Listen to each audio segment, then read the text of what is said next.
can hear me well and if we can start our lecture today. So just send me a confirmation.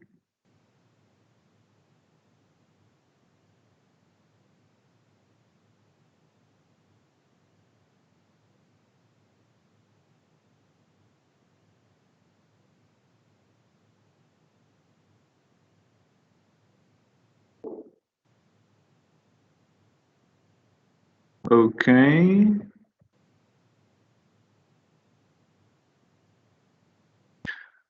So we can start. In the beginning, I would like to thank you to everybody who have already included and input the decision and the agreement, negotiation agreement. But basically, if you would like to ask about anything concerning the game, we will leave it up to the end of today's class, today's lecture. So in the beginning, I would like really to go through all the stuff we need, and afterwards, during the second lecture, after the break, we can discuss some topics related to the Star Wars game. So basically, I have noticed that there are still several agreements missing, as well as there are some decisions missing. So we need to complete that definitely in order to have the feedback tomorrow. So we will see if we can do it. But anyway, if you have any questions, we will leave it up to the end of the class. And before that, in the beginning, I would like to go through the presentation I have prepared. So basically, today I would like to talk about retail strategy, which is a little bit which is a topic which contains a lot of information we have already done before. And after the break, hopefully we can do something about the store design and the shopping atmosphere, which might be also interesting for you. So I will also ask you questions from time to time. So I will appreciate your comments and your answers as well. So that's the program for today. In the beginning, I would like to ask you if you have any questions concerning anything, but not the game because we will leave it up to later.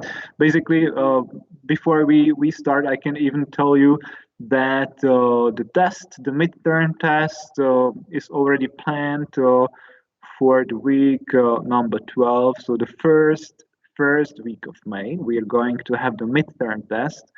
And if it all goes well, then last week I would like to make even the final test. So we will have one test in the week 12, the midterm, and the final test in the week 13.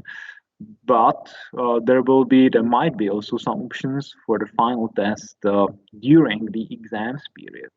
So that's also the plan, and we will see how it all works. So, are there any questions so far?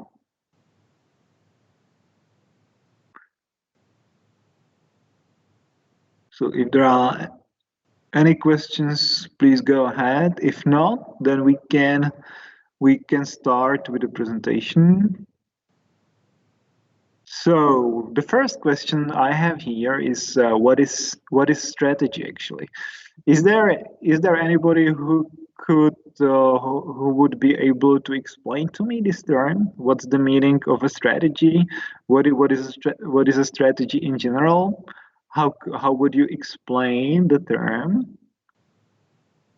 Anybody willing to explain me the term strategy? What's the meaning actually of strategy? What's the meaning of the word strategy?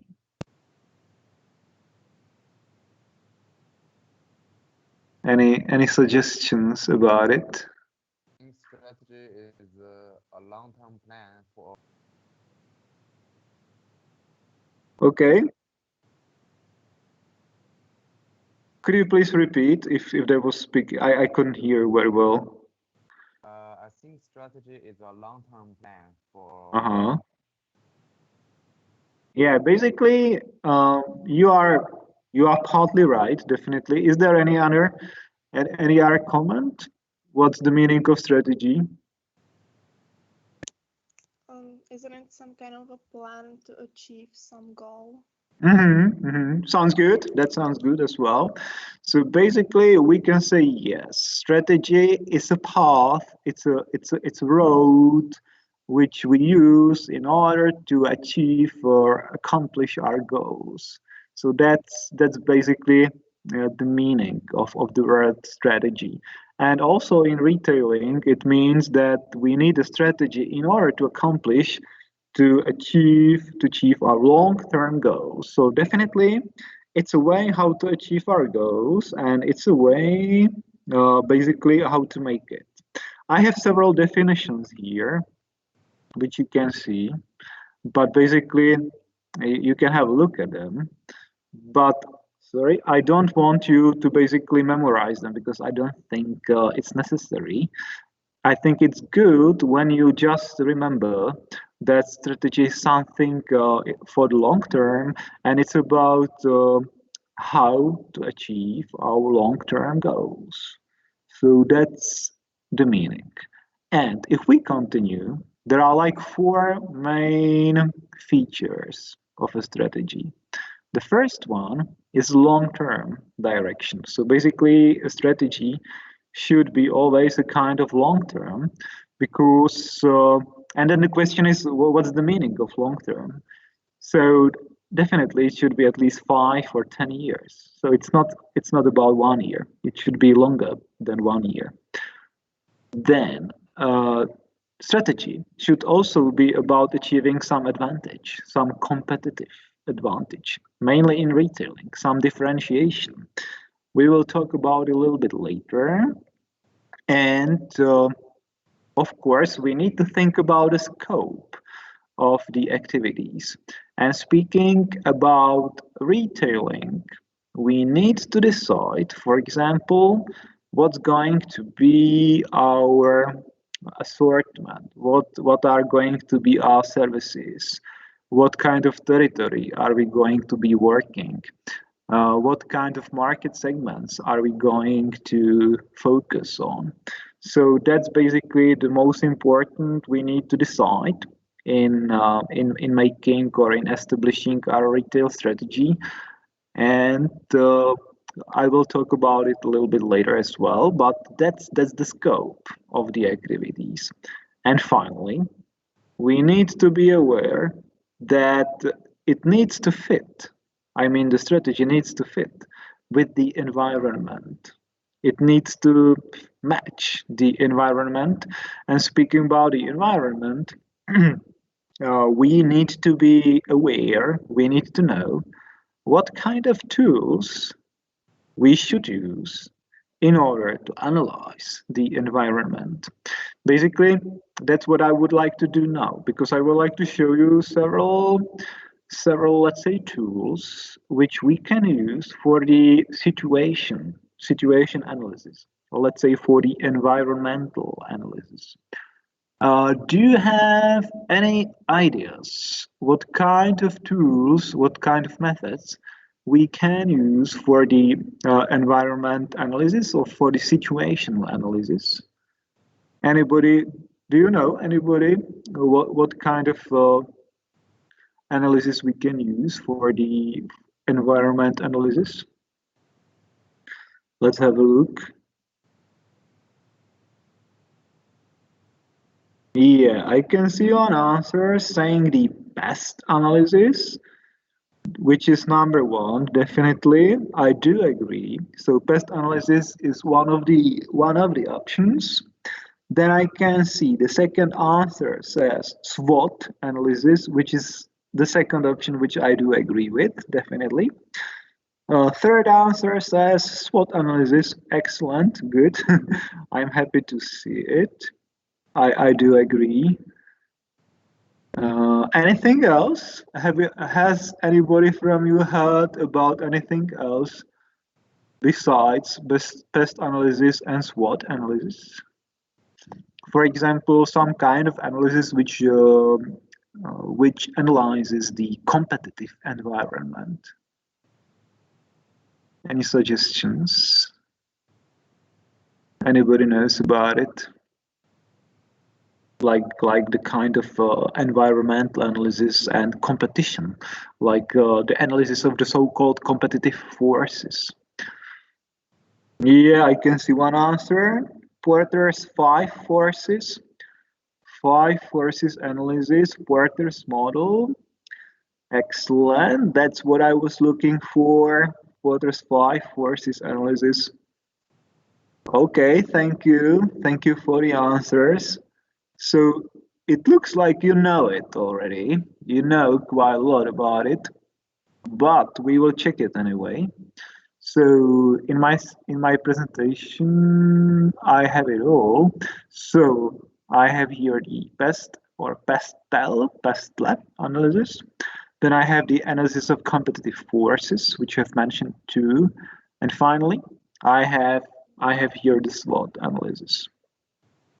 So let's take a short look at the first one, which is called the PESTEL analysis, which is divided into like 6 sections. Let's say 4 sections and 6 sections, depending on which one you choose, because like in the beginning it was just called PEST, and it was divided into the political, economic, social, and technological analysis, and later on there are like two more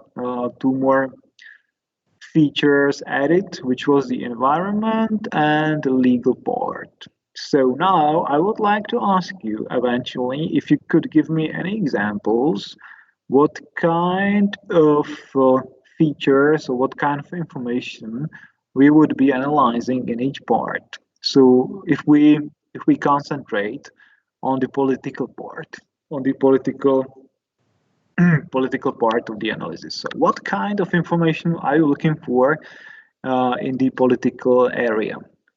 What's important for us to know if we analyze the political part?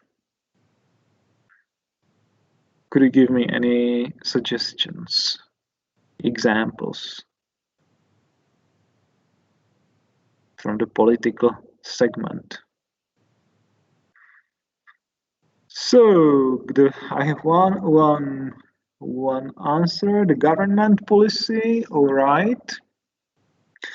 Well, the government policy, it also depends on the fiscal policy and monetary policy. The stability is also important. The political stability, corruption and taxes. What else do we have here? The tariffs. All right. Then law, the legal issues. All right, because basically the political system definitely influences the legal system. Then we have autocratic or democratic. This is actually referred to the way or to the regime, let's say, and trade restrictions, bureaucracy. That's all right. So you need to be aware of all those factors, definitely. And it also influences the stability of the country and the stability of the economic and social environment. So I definitely do agree with all your suggestions. And even today, it plays a crucial role, you can see, because each country is different, and even inside of European Union, there are so big differences. You can see there are also very crucial and very big differences how the countries tackle the problem with coronavirus. For example, Austria and Germany, they have slightly different approach from the Czech Republic, which has a slightly different approach from Slovakia. So it really works like that. And I think those different approaches within the European Union, they have a negative impact, of course, on the business. Because if European Union, for example, would have one single policy of how to tackle the problem of coronavirus, then it would be much easier to make business. For example, now it's very difficult to do business across the European Union. Even though the movement of goods is free, we can still move the goods. We can still send the goods to Austria, and we can send the goods to Slovakia and back. It works. But there are, for example, long queues on the border, and the drivers, for example, they can travel. It's no problem, but people can't travel, and you can already see there are a lot of barriers. So this is the political issue, definitely. So you can see how politics today can influence everything. Then if we move on to the economic part of the analysis, what kind of indicators could you mention there from the economic part? So what about some examples? So GDP, gross domestic product, that's number one, I think. What else? Economic growth, which is measured as a percentage of the GDP growth, definitely. Then inflation rate, labor costs, PPP, purchasing power parity, I think you've mentioned. Unemployment rate, all right. Size of the market, absolutely, yeah, that's correct. Yeah, so you are right. So basically, here we are talking mainly about the macroeconomic indicators, which are represented mainly by the GDP growth, then the inflation rate, unemployment rate, exchange rate, as you have mentioned, yeah, and of course the policies, monetary policies, and fiscal policies, and the stability of the exchange rate as well. That's also very important, definitely. So that's the economic part of the analysis. If we move to social part, what about the social part? Do you have any suggestions? What kind of information or what kind of indicators are embraced here? Okay, so let's see the answers. Cultural barriers, lifestyle, attitudes, culture, you say. Yeah, I would say it's mainly about a culture and cultural differences. And the cultural differences are, of course, different across the regions, and the cultural differences involve and affect lifestyle, as you mentioned, lifestyle, and also consumer behavior. So we are going to talk about these details a little bit more in marketing, in retail marketing. So some of you have already had retail marketing with me, but most of you haven't. So I will talk about culture and cultural differences mainly during the next semester. But it's good to think about it because the culture, it has an important impact on the consumer behavior and on the so-called shopping patterns, which means what people normally buy, how frequently they buy it, where they buy it, and with whom, for example, etc., etc. And the lifestyle is absolutely crucial because the lifestyle typologies influence the consumer behavior significantly. So that's something what is very important. And for example, we have a lot of lifestyle types which we can differentiate across the cultures. And the lifestyle, basically, it's about how long people work, how much they work, how much time they spend at home, what do they do when they have free time, what kind of values do people have, what are the ideas of people, how people spend the free time, etc. So that's all about the lifestyle. So this is very briefly, but I will talk about it later on, mainly in retail marketing. But I think it's good to mention it now. And finally, not finally, the number 4 are the technological indicators. So what about the technological indicators? What do you think is important to understand in this in this area? Any suggestions? Nice. Innovation. Yeah, innovation is very important. Like the level of innovation, the speed of innovation, R&D. It's closely related to R&D, research and development. What else have you mentioned? Number of universities, internet literacy. How many people are connected to internet? And basically, even if you go to the so-called developing countries like to Africa, then of course you can also check the level of literacy, the level of equipment of people by the basic knowledge of writing and reading, the analphabetism, and so on. That's also important. Of course, speaking about technology, we can also mention, for example, yeah, as you say, online shopping. That's also important. For example, today, online shopping is very crucial for most of the people. And for example, in the Czech Republic, online shopping works very well, mainly in big cities like in Prague, like in Brno.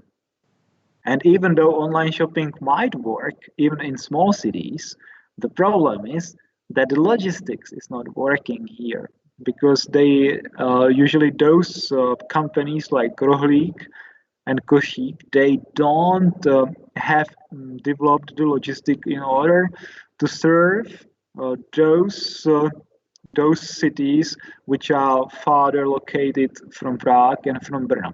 For example, Rohlík, they have one warehouse in Prague, one warehouse in Brno, and it's more difficult for them to supply, for example, small villages, etc. So even though the technology is developed, sometimes there is a barrier in the form, for example, of distances and logistics. So that is also important. The development of logistics and the development of our infrastructure, which means roads and communications, like telecommunications.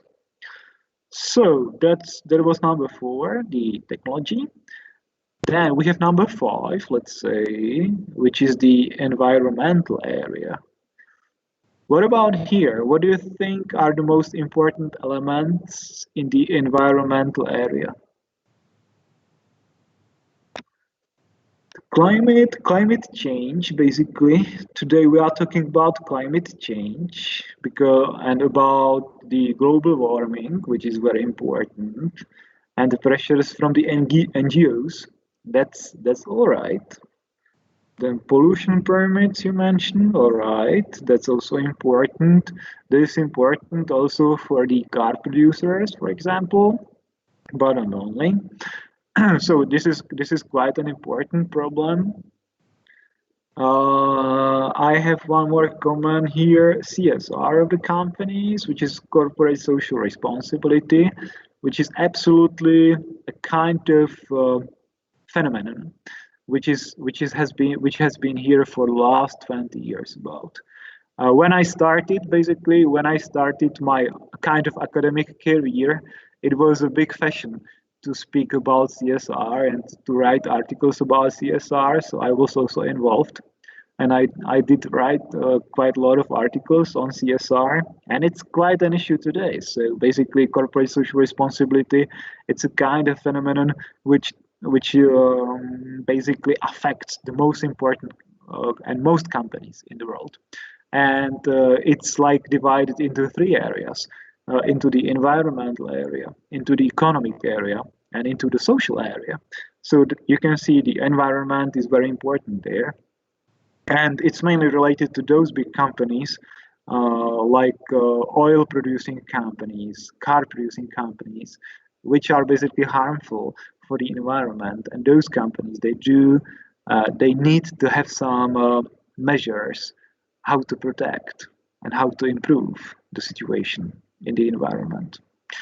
But of course, on the other hand, you have a lot of countries where environmental issues are just neglected and are not important. So this is also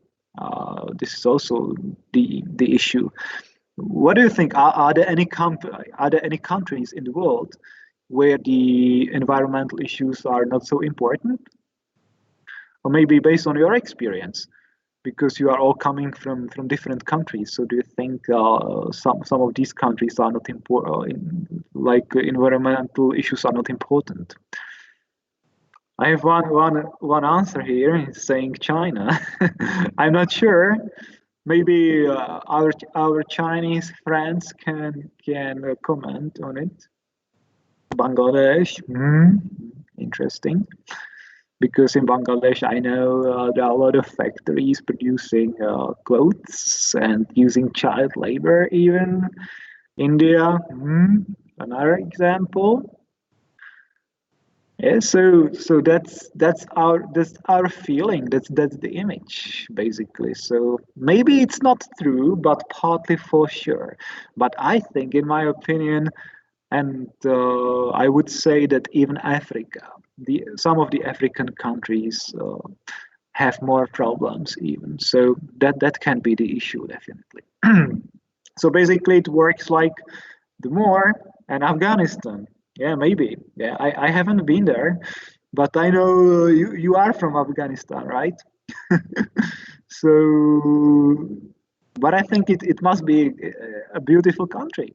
So it's also interesting to see what's going on with nature in those countries. And even one more comment: if you go to the mountains, to Himalaya, for example, to Mount Everest. I haven't been there, but I would love to maybe once. But I had some friends who have climbed Mount Everest, and they have told me that even at the top of the biggest mountain in the world, there is a lot of rubbish. There is a lot of plastics and so on, and there are actually people cleaning the mountains. So that's what's happening. So the environmental issues are very important. But I don't know, today, as we tackle the problem with the coronavirus, maybe the environmental issues sometimes solve by themselves. So it's interesting to see how the emissions of CO2 are reduced.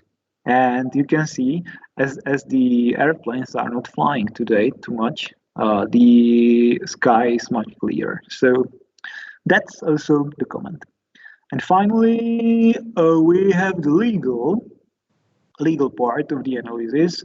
So perhaps you could tell me something about legal. Any points from here? So laws, health and safety, consumer protection. Definitely yes. Actually, when I imagine entering a new country, I think the most important, like the point number one is if it's possible to found a new company in that, and how easily you can found a new company in the new country. And for example, if foreigners can settle there, and if foreigners can found a new company. So sometimes it's necessary that foreigners need to have local partners, for example, to settle.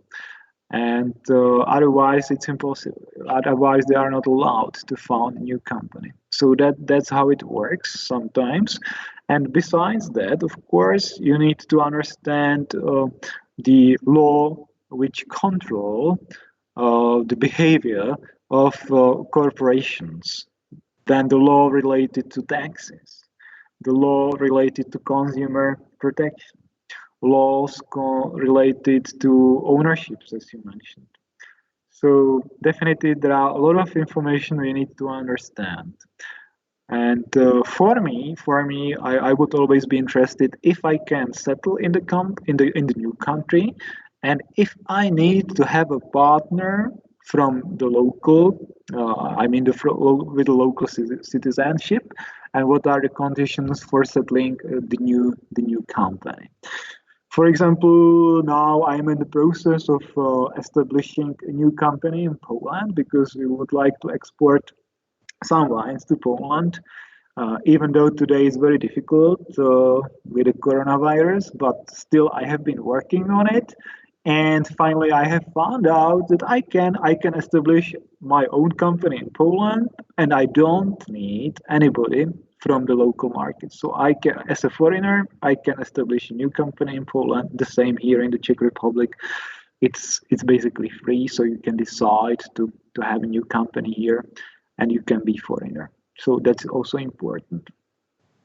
So I think now we can a little bit move further because we have gone through the PESTEL analysis.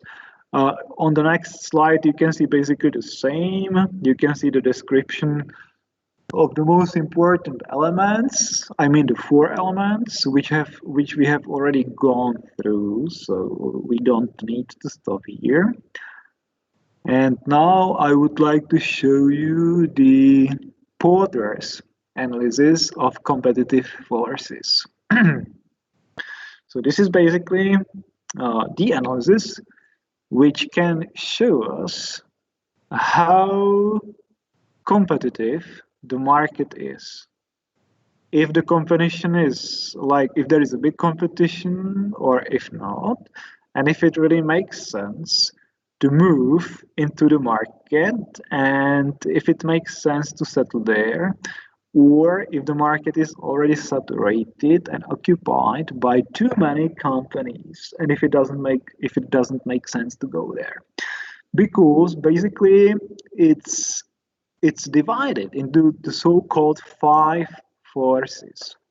The first force is called the threat of new entry.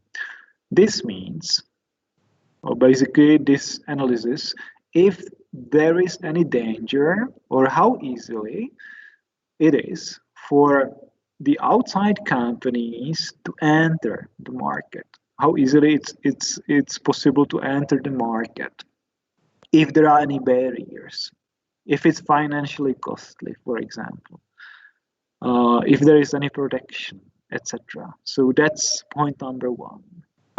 Then the opposite, on the opposite side, you can see the threat of substitutes, which means is it easy in the market to produce, to make substitutes, to produce new products, which can be the substitute of the already existing products.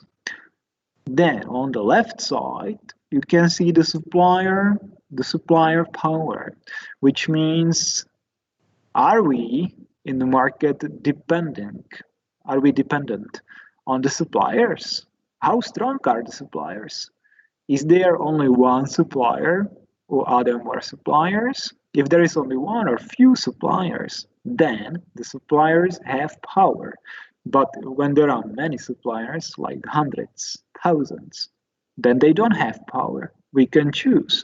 So basically, usually the less suppliers, the more power they have, which is the same on the right side, where we are talking about the buyer's power, because the less the buyers, the more important they are, and the more the buyers, the bigger the quantity, the less important they are, basically.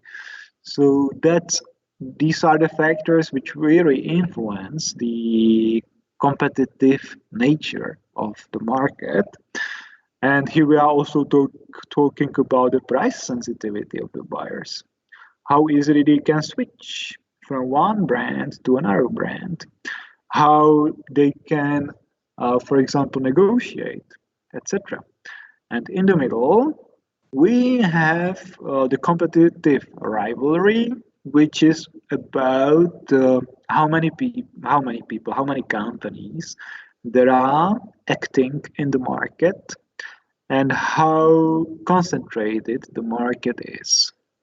So we can basically talk about the market, which is almost perfectly competitive, which means there are thousands of companies, and the companies don't have big market share, and they all produce almost the same product. That's almost the perfect competition, which you know from microeconomics.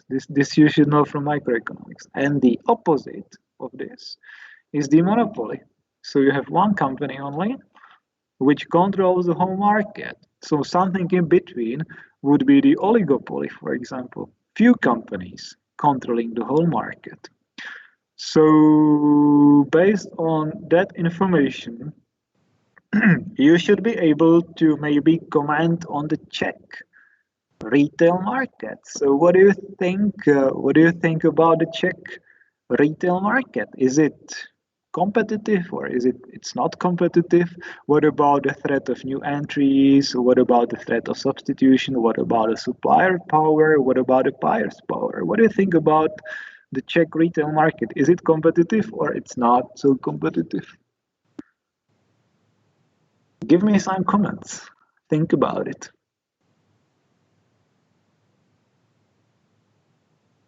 Any idea? Czech retail market, competitive or not? What do you think?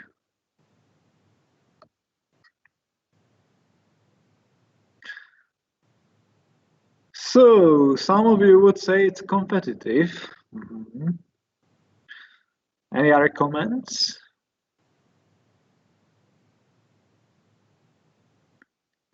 Think about it.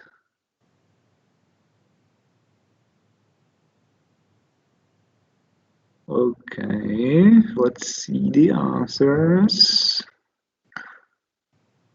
Competitive as well, competitive but less than in Western Europe. All right. Any other comments?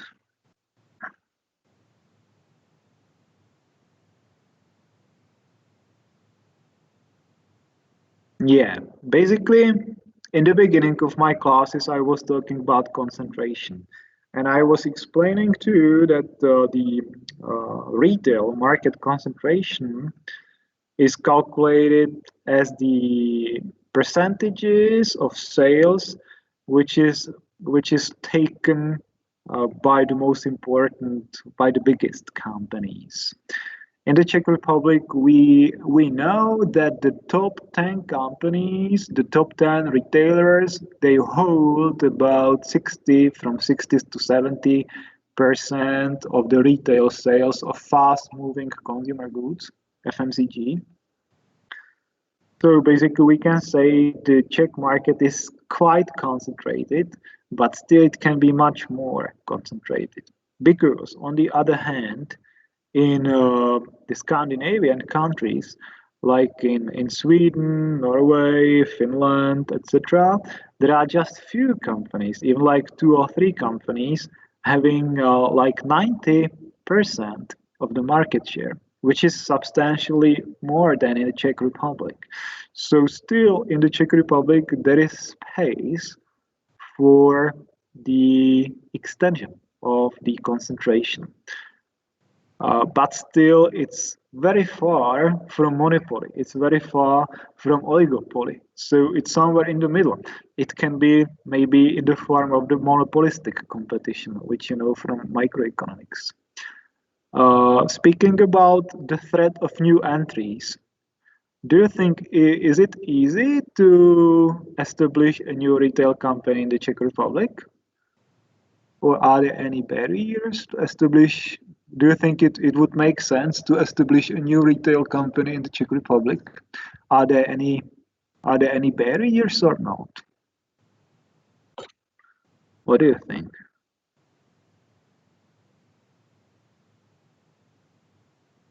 Any ideas? Any barriers?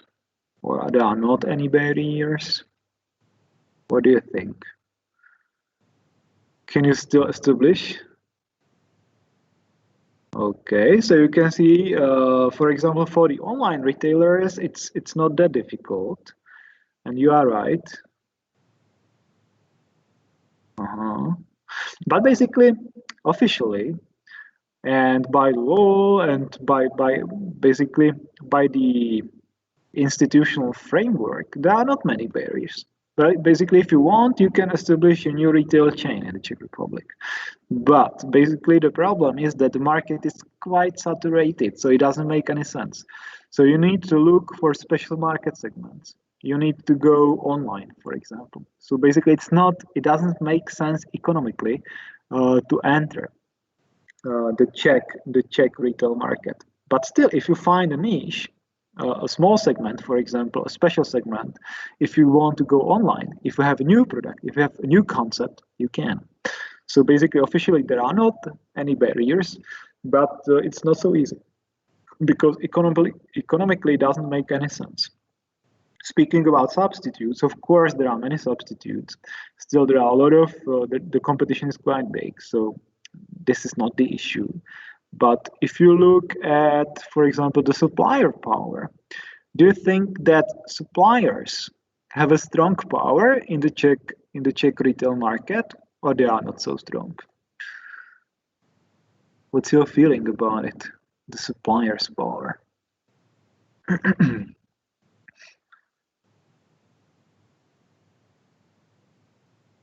Yeah, for example, if you imagine you are in the position of Tesco and Makro and Globus and Kaufland, do you think that suppliers can control the price? Do you think that suppliers can control the shelf space? Do you think that suppliers can control the promotions? Or do you think that retailers are quite strong? Do you think that the retailers are stronger than the suppliers in the Czech market? What's your feeling about it? What's your suggestion? Any ideas? Okay, one answer. Thank you. So you say one answer, there's one answer. Retailers are stronger. Of course they are. And in the beginning of my classes, I have explained to you that there might be some brands which are the same strong as the retailers, but there are not many. In my opinion, in the Czech Republic, it would be, for example, Nestlé as a company. It would be Pilsner Urquell as a beer company, maybe. It might be Coca-Cola. It might be Kofola. And maybe you can find any other brands. Do you think there are any other brands which might be strong enough to like cope and to cope with the retailers and to have the power of negotiation? What do you think? Are there any brands which are strong and which can really dictate the conditions Danone? Could be good example. Any other company? I have two more maybe, but I can wait for you. So what do you think? Any suggestions? In my opinion, I don't have Kinder could be maybe. Don't think about food, think about drugstore. Madeta, maybe. I don't know if you mean Madeta or Madeta. Could be quite strong. But if you move Dr. Max, if you move to detergents, do you like washing and do you like dishwashing and do you know any detergents and do you know the companies which produce the most important detergents in the world, in Europe, in the Czech Republic? What are the brands? Yeah, it's Procter & Gamble on one side. Basically, they are American, and they produce, I think Ariel, for example, is by Procter & Gamble. And what are the other competitors of Procter & Gamble?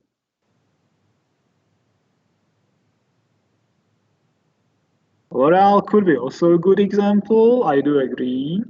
But besides speaking about detergents, besides Procter & Gamble, it's Unilever, and besides Unilever, it's Henkel also. So these companies are quite strong as well. So you can see there are several brands in Europe, in the world, which have a big negotiation power.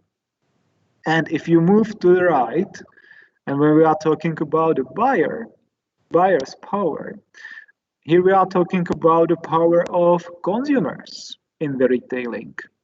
Yeah, if you imagine the retail market, then the buyers are consumers. So do you think that Czech consumers have some kind of power?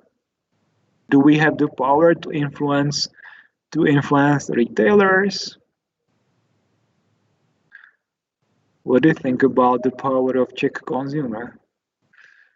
Does the Czech consumer have a power? Like, can the Czech consumer influence the quality, prices in the retail chains? What do you think about it? Actually, this is the question which is difficult to answer, I think. But I think we consumers do have power because consumers decide what they buy, and by your decision what to buy, you influence the sales, and as you influence the sales, you influence the volume, you influence the prices. We can also influence the prices because we can switch from one brand to another brand, and that's how it works. I have one comment here that consumers might prefer local products, and yet they do. We do prefer local products, mainly in foodstuffs, and retailers they do know about it. That's why they do offer local products in the local stores. So it's how it works. So consumers vote by the purchases, and even consumers are looking for ecological products. Consumers are looking for let's say products which are produced by companies which behave responsibly, ecologically responsibly. So you can see consumers do have a power, but they need to think about it a little bit. So that's how it works.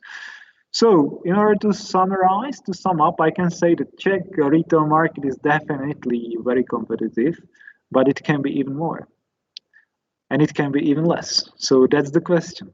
Because if the number of companies is getting smaller and smaller, and we end up with like 3 companies, with 3 retailers, 4 retailers, 2 retailers in the Czech market selling fast-moving consumer goods, then it's a kind of oligopoly already. So I don't know if it's good or bad. Maybe it's better to have more companies, in my opinion.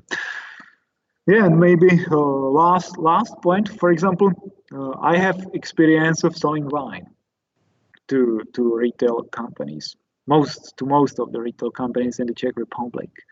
And in the past, like 10 years ago, we didn't have negotiation power. But today, our negotiation power is bigger because our brand is like one of the most selling imported wine brand in the Czech Republic. And that's why we already have the power. We can already influence the prices. We can think, we can talk about the shelf space. We can talk about promotions. And you can see in the game you play, you do have negotiation power. Even manufacturers do have negotiation power because the manufacturers are only three manufacturers in the market. And once you are only few, you have bigger negotiation power. So that's my comments about it. So I think I will move on because the time is running. And the last part of the situation analysis is called the SWOT analysis, which you know. I think this is nothing new to you. This is nothing new for you. And everybody knows that. There is nothing much to comment about. But I will have 2 comments. The first one is that the strengths and weaknesses should be coming. Sorry. When I speak too long, I have problems with my voice. The strengths and weaknesses should be stemming or coming from the inside of the company. Always think about that, from the inside. So these are the positives and negatives of the company itself. And opportunities and threats should come from the outside, from the environment, and don't mix it. So basically, if a company, for example, has a problem with quality, if there is a problem with quality, it's the weakness. But it's not the opportunity, because some people say, okay, we have problem with quality, it's a weakness. So the opportunity is to improve the quality. No, it's not the opportunity. It's your weakness and you need to improve it. But speaking about opportunities, it means that, for example, you realize that people are at home now and they need to be served. So you found a new online shop and you develop logistics operations and you are able to serve them. So that's the opportunity, because the opportunities are developed by the market. Opportunities are brought by the market. The same for threats. The threats are brought by the market, by the environment. So now we are all facing the threats from the environment. That's the outer factor. So is it clear so far for everybody? Everybody is happy so far, and don't you have any questions? May I go on? Are you following me still?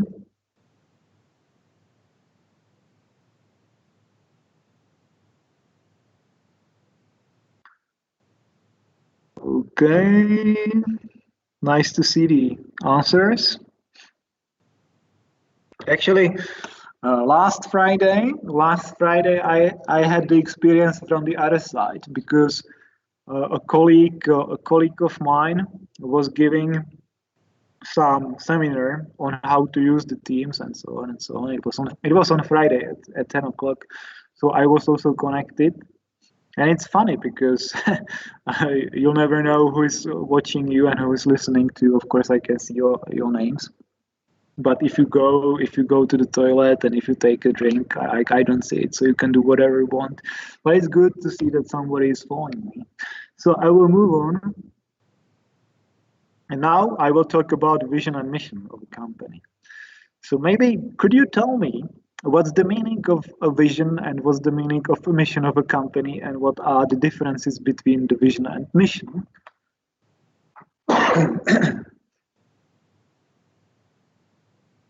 What's the difference between vision and mission? And what's the meaning of vision and what's the meaning of mission?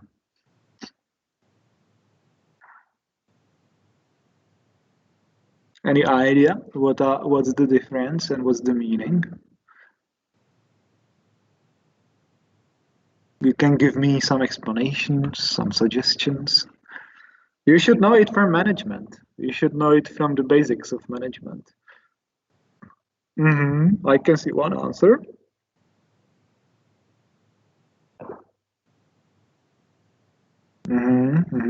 I can see two answers. Nice. Not bad. Any other answers? Anything else? Okay, so I should explain. So basically, you are almost right. In order to make it simple, vision means where I want to get. Vision is about planning for the future. Vision is about where I want to be, what I want to achieve, what's my long-term target. And mission is about why my company works, why I am here, why am I here, what's the meaning, what's the purpose of the company. What's the meaning of the company? Why the company is here? So basically, speaking about retail companies, I have some definition here. You can see the definition, but you don't need to You don't need to memorize it. It's good if you understand. Basically, retail companies are here to serve customers with food, with clothes, with something. So that's the mission. Why we are here? We work because we solve some problem. We help, for example. We serve the customers. But speaking about vision, that's more about long-term goal. For example, my vision might be that I want to have 40% market share in 5 years.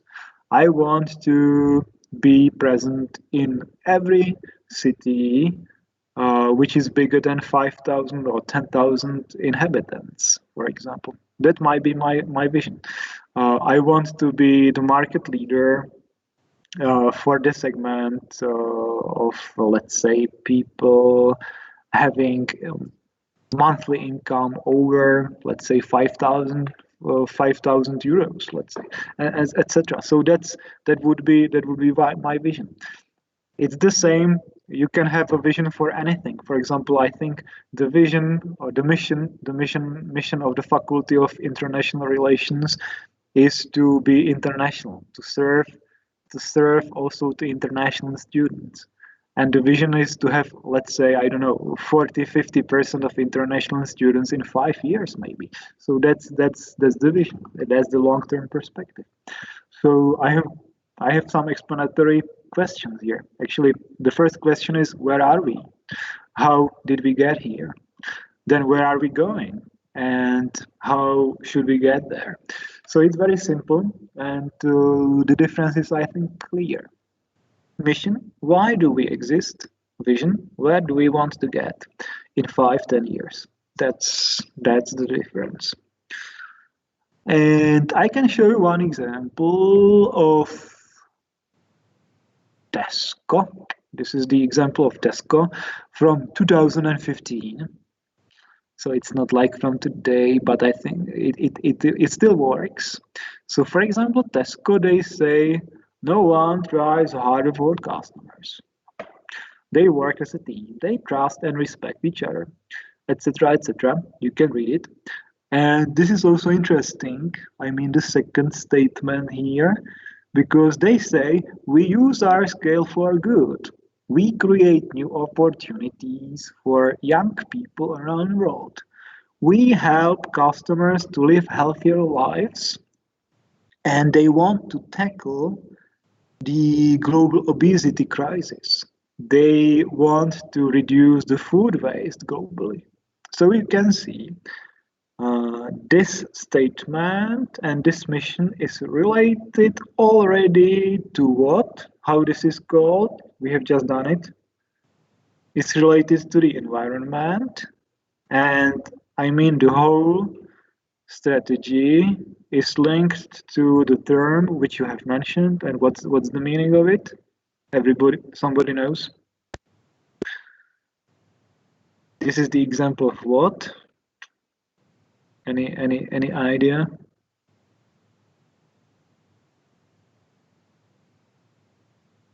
No idea?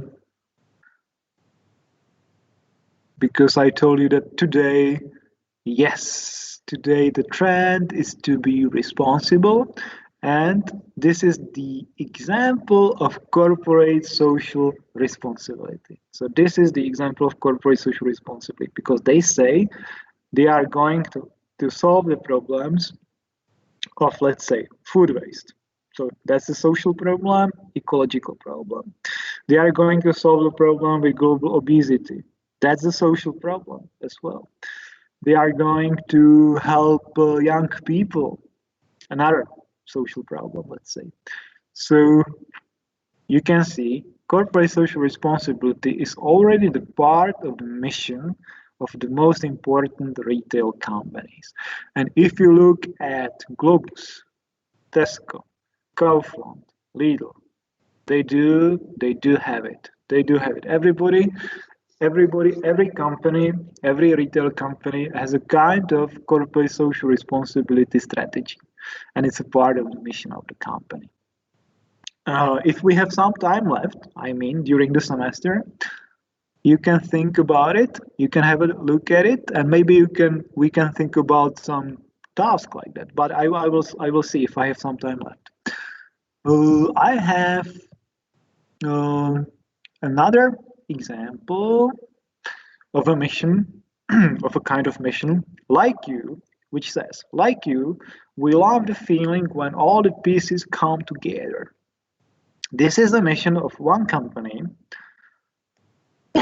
which is very important, which is very big, and maybe you can guess what company it is.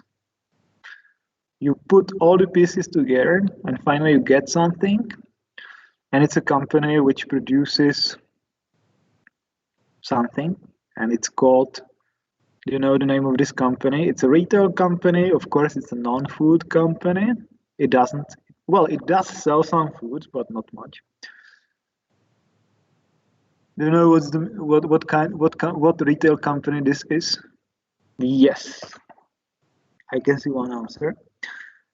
One answer says IKEA, and it is IKEA. So I have some comments here, but basically it doesn't make sense to go too much through the details, but I'm happy that you have recognized the company. So, and during basically in the beginning of this lecture, I was saying that each company should have a competitive advantage. There should be some competitive advantage. So what could be the source of the competitive advantage? What can be the source of competitive advantage in retailing? And that's a question. And now you should think about it and tell me, what should be, or what can be, what could be the source of competitive advantage in retailing? What do you think?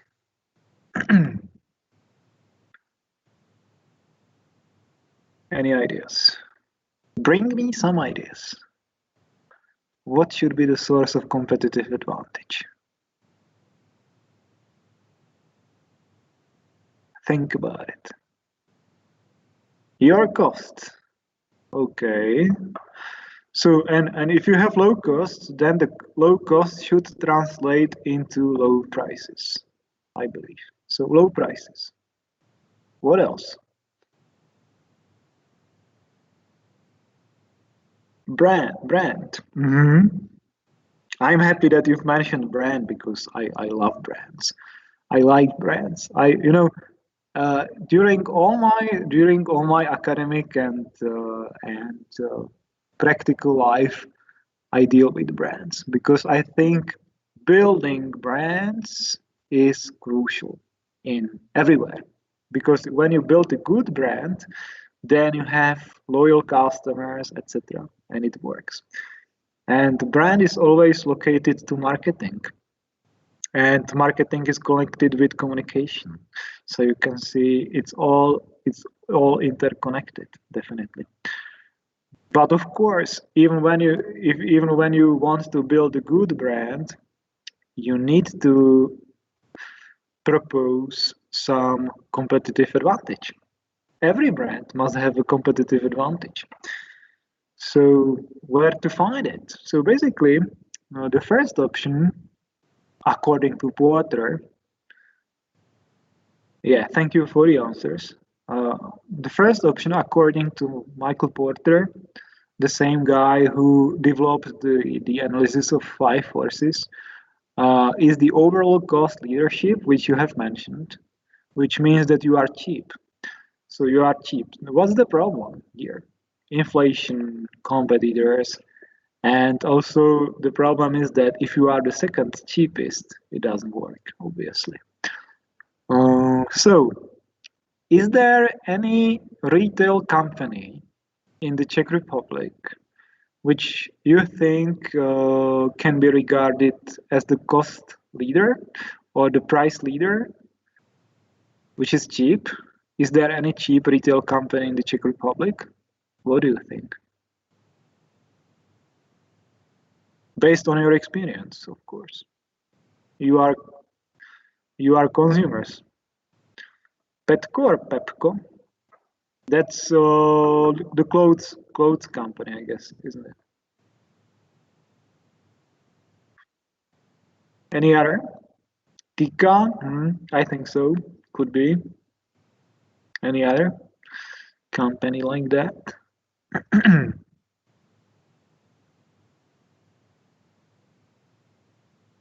What about Lidl? Do you think that Lidl is cheap or not anymore? Because Lidl in the past always had the strategy of cheap prices. C&A, yes, I do agree. C&A could be good. Could be the example. Kika, Pepco. Anything else? Do you think?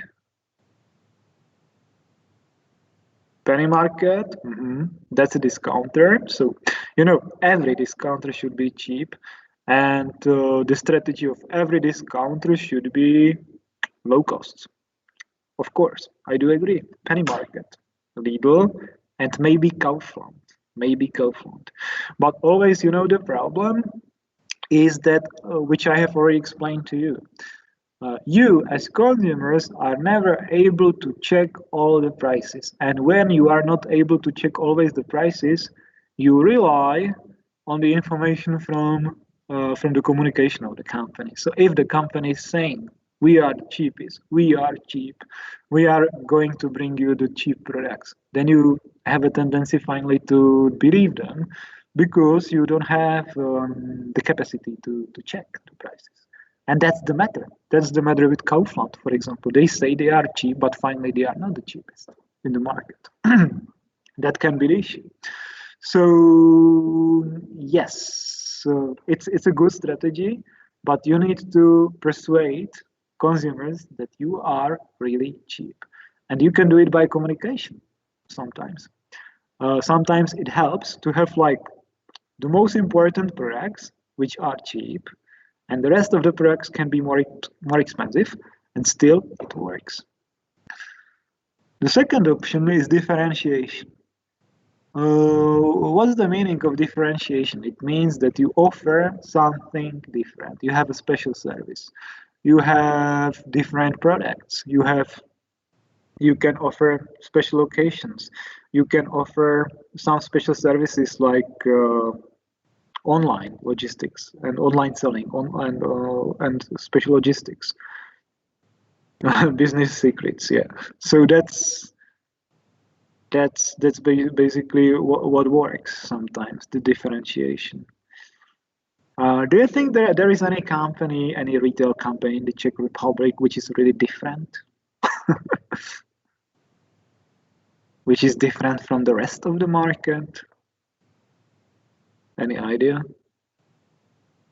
Because Lidl, Penny Market, they are all the same, I think. Maybe Lidl is a little bit different because they have a lot of private labels. But is there any retail company? Bez Obalu could be. Okay. Any other? Which is really different. Delmart. I think I must say I was expecting this answer, Delmart, because Delmart, I think it is quite different. So thank you for this suggestion. Anything else? There are not many actually, besides that. IKEA could be special, I think. IKEA is also quite different, and it's quite special. And the last point, how we can be different, is to focus on special target segments, niche market segments, which means small, sometimes, usually, not sometimes, but usually, these are small target segments, niche segments. The problem here is that maybe it's too small and it doesn't make you live in the long term. Maybe it's not economically viable in the long term. That can be the issue for the niche market segments. And of course, when there are many competitors, when there are more competitors, it loses the advantage, of course. Again, I think Delmart could be the example of the niche market segment company. Even could be. Even Best Obal, like without packaging, selling can be for a niche market segment. So basically, it's related partly to the differentiation, we can say. Maybe do you have any suggestions, any examples of companies which really, I mean, retail companies focusing on a niche market segment? Any idea? Companies focusing on niche market segment.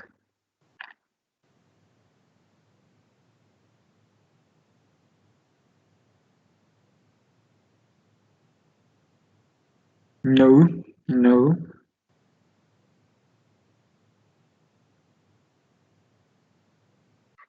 Well, I think Delmart could be the example, but besides that, nothing. So you can think about it. You can let me know later, because I would like to finish this presentation. And here I have some comment that we need to create a customer value. For example, here I have the example from IKEA that it creates the value by complexity saving. So it's easy to find the products, easy to do the shopping. It's basically fun to do the shopping. It saves you time sometimes. It saves you uncertainty because you know what to expect. It's a kind of recreation because for some people, it's a pleasure to do the shopping at IKEA, and it's a pleasure to build even the furniture. And also, it's about happiness that sometimes you like to build. You like to build the furniture from IKEA. So this is the customer value, which is brought by the brand of IKEA. And now I can show you how you can grow. So basically, what are the strategies for growth? You have several options. According to Ansoff, which is the so-called Ansoff product mission matrix, there are like following options. And these are called market penetration, market development, product development, and diversification. The market penetration, it means that you use the present product, you serve one segment, but you want to grow by captivating and by reaching more consumers. I mean, more consumers inside the already existing segment and the same product. When we are talking about market development, it means that we use the same product and we look for new segments. So we are exploring new segments. Then the product development, it means we use the same segments and we offer them new products. So we offer new products to the already existing segment. And finally, there is a combination which is called diversification, and it means that we use new products for new segments. So we grow by introducing new products into new segments. That's diversification. I will talk about it a little bit later. So if we summarize, in the retailing, how can we grow in retailing? We can grow the market share inside the same segment, or we can try to get new segments, or we can introduce new formats. Speaking about new formats, it means like we switch from supermarkets to hypermarkets, from hypermarkets to discounters, let's say, to shopping centers, etc. So we introduce more formats. That's how we can grow. We can use new channels. Actually, speaking about new channels, I mean mainly, here I can use as the example mainly the online communication. So we can, for example, introduce the online communication, online ordering, and the new logistics, which is developed in order to serve the online market. We can, for example, use new markets. We can go internationally. We can go to new regions. That's the geographical development. And finally, we can introduce new products, new services, for example, in retailing. So these are basically all the options how we can grow. And if you look at basically, maybe now I can ask you if it's clear for you. Has it been clear so far? No questions so far. We have 10 minutes left before the break, so I would like to finalize about 2 more slides. So no questions so far.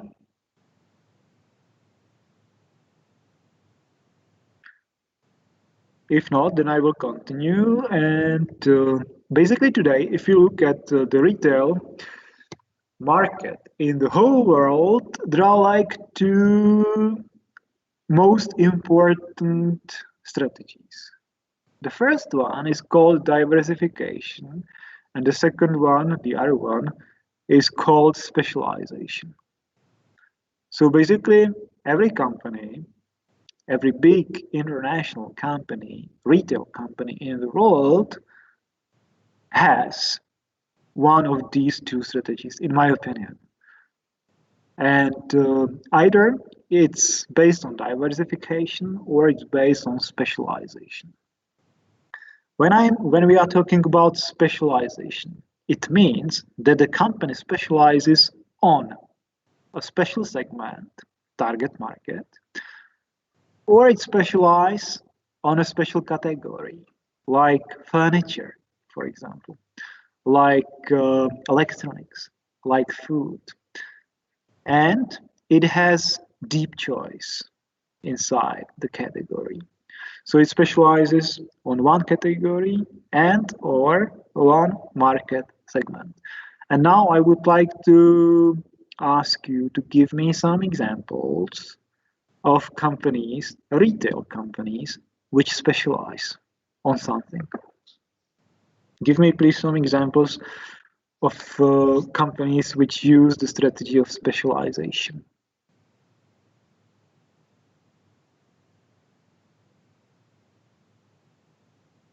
Any ideas of retail companies using the strategy of specialization?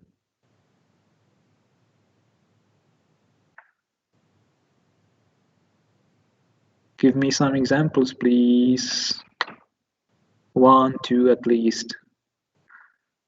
IKEA, good, number 1 example. Anything else? Could be the example.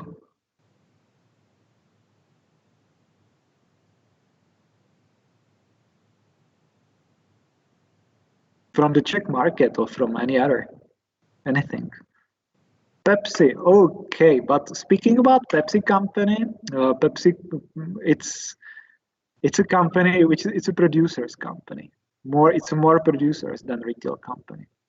Luxor, yes, retailer specializing. Ugo, could be, yes, why not? Sounds good. Yeah, and I have another. I have Toys R Us, which has gone bankrupt already. It doesn't work anymore. But IKEA is a great example, and these companies are called category killers sometimes even. And Amazon, yeah, but Amazon, yeah, let's talk about Amazon later.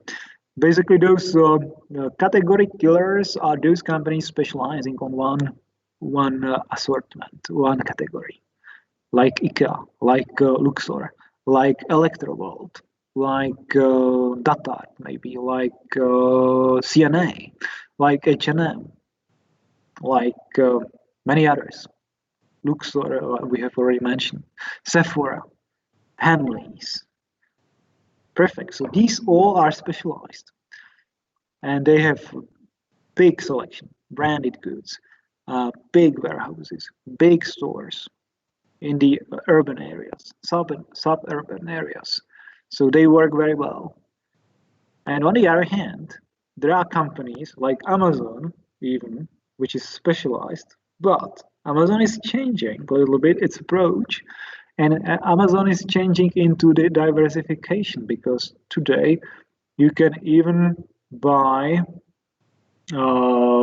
electronics at Amazon. You can buy a lot of other stuff at Amazon.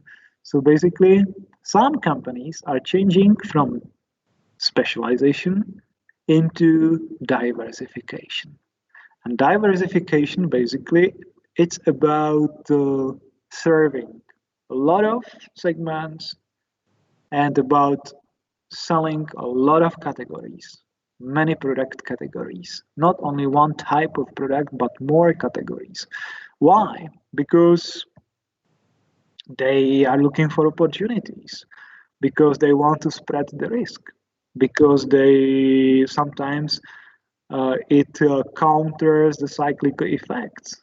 When there is economic slowdown in one category, it can be balanced by the other category. Of course, it's about resources. When you have resources, you can invest. So that's the reason why companies do the diversification. It's about synergies because you have one customer database which you can use for all the categories. It all makes sense. And usually, the diversified companies are the FMCG companies, FMCG selling companies like groceries, general stores. So basically, all the remaining companies are diversified. So you can give me any examples of the diversified companies. What's the biggest retail company in the world? Do you know the biggest retail company in the world? Okay, I have some answers. Let's see the answers. Well, these are the old ones. Tesco is one of the biggest, of course. Alza is big too, but it's not the biggest. But it used to be specialized, but it's not. It's more diversified already. But I was looking for Walmart. Definitely, Walmart is the biggest company in the world, and you can buy a lot of stuff, a lot of categories in Walmart. So Walmart is big, Tesco is big, Carrefour is big, Costco is big, let's say. And all those companies, Target is quite big as well. So all those companies are diversified, which means they are selling a lot of product categories, many product categories. So thank you very much for your answers. And basically Lidl is the same. Lidl, Kaufland, all of these companies are diversified. So you can see most of the companies have this kind of strategy, and that's why they have a lot of categories, and that's why the category management is very important, like managing the categories of similar products. Finally, I was lucky enough, and I have a good friend, a lady who used to work for most of the most important retailers in the Czech Republic. And she has accepted my invitation, and she's going to give you a lecture on category management in the beginning of May. So she's going to have a lecture for you because she has a long-term experience of category management. So this is just for you to know that we will have some guest speakers even by the end of the semester. So I'm looking forward. So I think the time is almost over for this part of the lecture. We will have we will have a break of like 20 minutes because maybe I will use the time and I will take something to eat and to drink, of course. And after 20 minutes, I will go back to you. I will get back to you and we will continue with a new topic, which is related to the design of the store and the store layout. So I will come back to you in 20 minutes. Everybody agrees? So in 20 minutes, we will continue. So let's talk in 20 minutes. Are there any questions? If not, then we can continue quite shortly.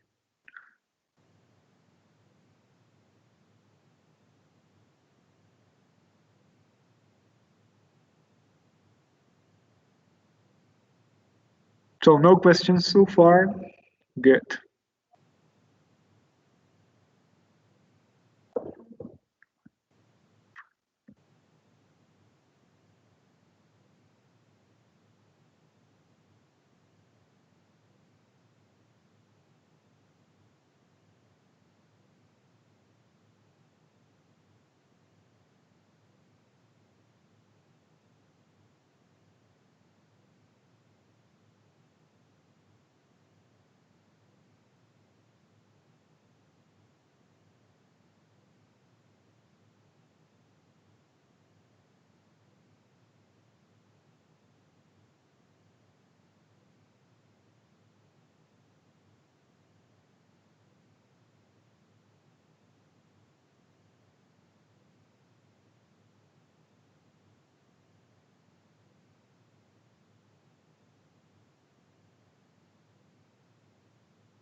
So hello again to everybody. I believe and I hope you can still hear me and you are listening. We are back here, so we will continue with the lecture.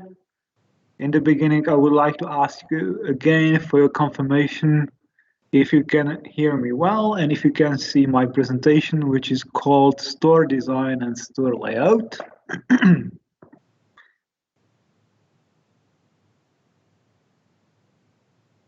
So is the connection working?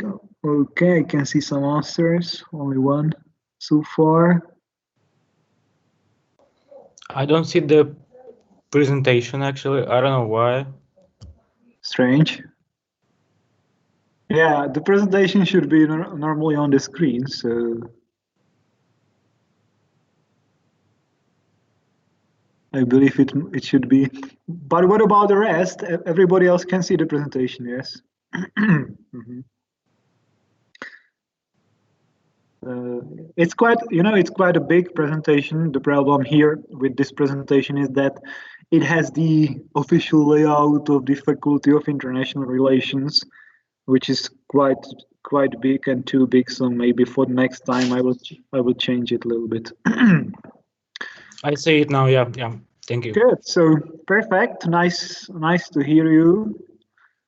And we can start. And after we have finished, we can continue with the questions related to the Star Wars game.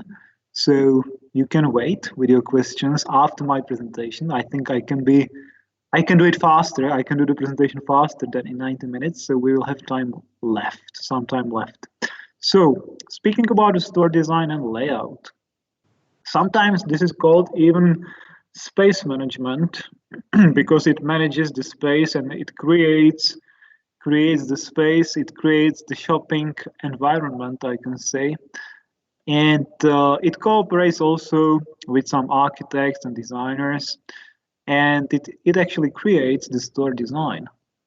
But before we get into the procedure, how this is made, I would like to ask you, what factors do you think influence the store design? What are the most important factors? What are the most important features or elements which have an important impact on the store design? So could you tell me what are the elements? Size of the store. Sounds good. And the size of the store also depends on the location, because on some locations you don't have space. So you need to really use the space you have at disposal. And a color, of course, but you can decide about the color. And the type of customers, that's important as well. The customer segment, we can say. Type of customer segment. Strategy of the store, you say, yes, of course. Having complementary items near each other. Yes, that's also important, but not everybody does it in this way, so it depends. Type of the store, format. We could say format of the store. If it's the supermarket, hypermarket, express store, convenience store, or if it's a shopping center, that's different. The floor space, of course, definitely. Anything else? Do you think that's it? Because basically, I think you haven't mentioned location, but it's related. It's related to the floor space, definitely. Architecture, that's important as well, but it's more or less the result of the influencing factors, because you should respond to them. So if I go step by step, then of course, number one would be customers and type of customers, the customer segments. You have also mentioned entrance and exit, all right. That also is important. Then we need to take into account, of course, the assortment. What type of assortment the shop is selling, meaning the category, of course, also. Then we can talk about, we can mention location. Location is crucial because location influences the space and the surrounding buildings, so the options for parking, connections, etc. And finally, it's also about the store operations, where I mean what kind of activities need to be performed inside the store. So these are like the four crucial elements which influence the store design. And of course, as the reaction, the architecture should step in, and the design of the store is made. And basically, there are like two main tasks for the store design. The first one is the creation of conditions for the flow of goods, because you normally don't notice when you do the shopping, but this is very, very important because the goods needs to be replenished, it needs to be supplied, it needs to be put on the shelves, and that's why the conditions for the flow of goods are very important and are crucial for the design of the store. And secondly, of course, that's what we already know, is the creation of conditions for consumers shopping, because that's the most important for us as shoppers, of course. And basically, first, we will speak about the layout of the store. And the layout of the store is basically can be spread into like 5 steps. The first step is called the function zones determination, because in the beginning you need to determine the so-called function zones, and the function zone is basically a space for a certain operation, a certain activity. For example, we can have a function zone for warehouse, a function zone for cash desks, function zones for the serving area, function zone for the packed meat, for example, function zone for salads, function zone for fridges and freezers, etc. So basically, in the beginning, we need to decide what kind of activities we are going to perform inside the store. If, for example, we are going to have the area where the meat is going to be cut, for example, and when the salads are going to be prepared, so that consumers can have fresh salads, fresh meat, fresh cheeses. Or if this section of the store is going to be missing there. So you can see it all depends on the type of the store, on the format of the store. For example, in stores like Lidl, Penny Market, in those discounters, those zones with fresh cheeses, with fresh salads are usually missing. So basically, there is just the shop floor area and the cash desks. But in those hypermarkets and in supermarkets, which serve customers with high level of service, you already have some areas with the assistants, with the sales assistants, and they can help you with a choice of meat, they can help you with a choice of cheeses, they can help you with a choice of vegetables, etc. So it completely depends on the activities which are performed inside the store. So these are the function zones. And secondly, and this is, I think, the most important in my opinion, and also the most interesting part, is the layout of the function zones, layout of the store in general. And in fact, there are like 4 basic models, for basic layouts, which are used by stores, no matter if it's a super hypermarket, and they are completely different.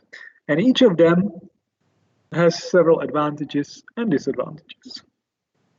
And I will show you what's actually the design of each of the layout. And I will ask you always the question or several questions. What are the advantages and disadvantages of the particular layout, both for the consumers and for the retailers, let's say? Because sometimes the advantages and disadvantages are contradictory, because what is beneficial for consumers is not beneficial for retailers. So let's see the first one. The first one is called grid layout.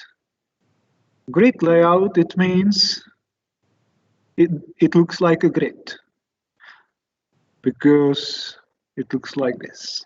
This is a shop floor, and this green or dark area, this is a cash desk zone. And here we have those lines. These are shelves. So these are shelves, the cash desk, and the shop floor area.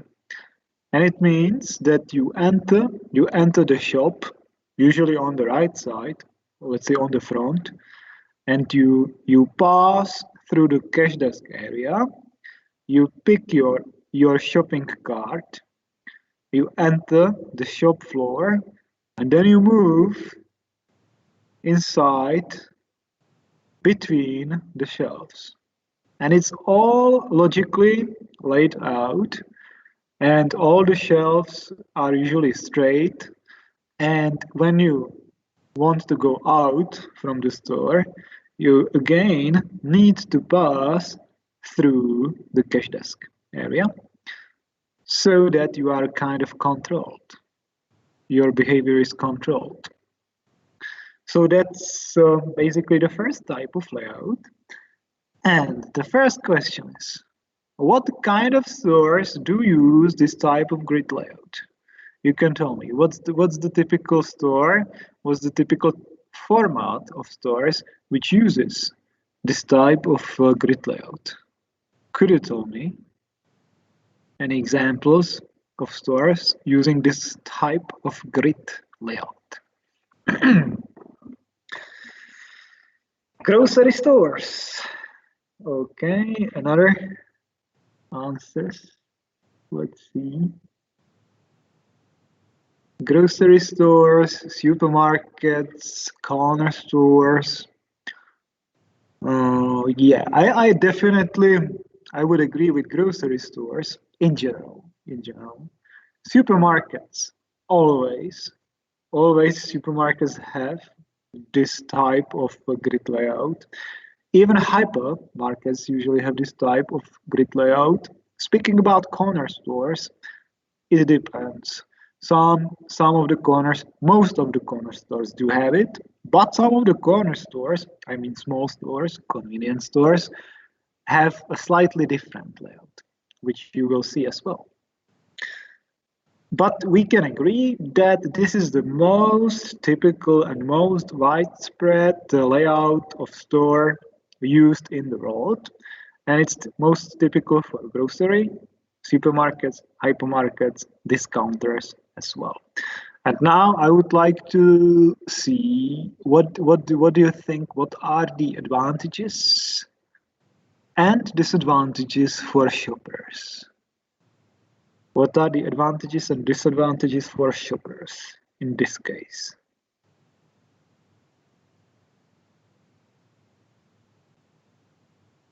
Can I say that actually this kind of layout, most of the customers usually pass the most part of the product, so they see like and they have to come back when they want to leave. When they press cashiers, they still look at all the products when going back from there with the products.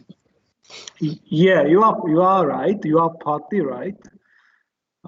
Because by the arrangement of the store, And by the arrangement of the assortment inside the store, the supermarkets and retailers in general can guide you basically through the store because they are clever.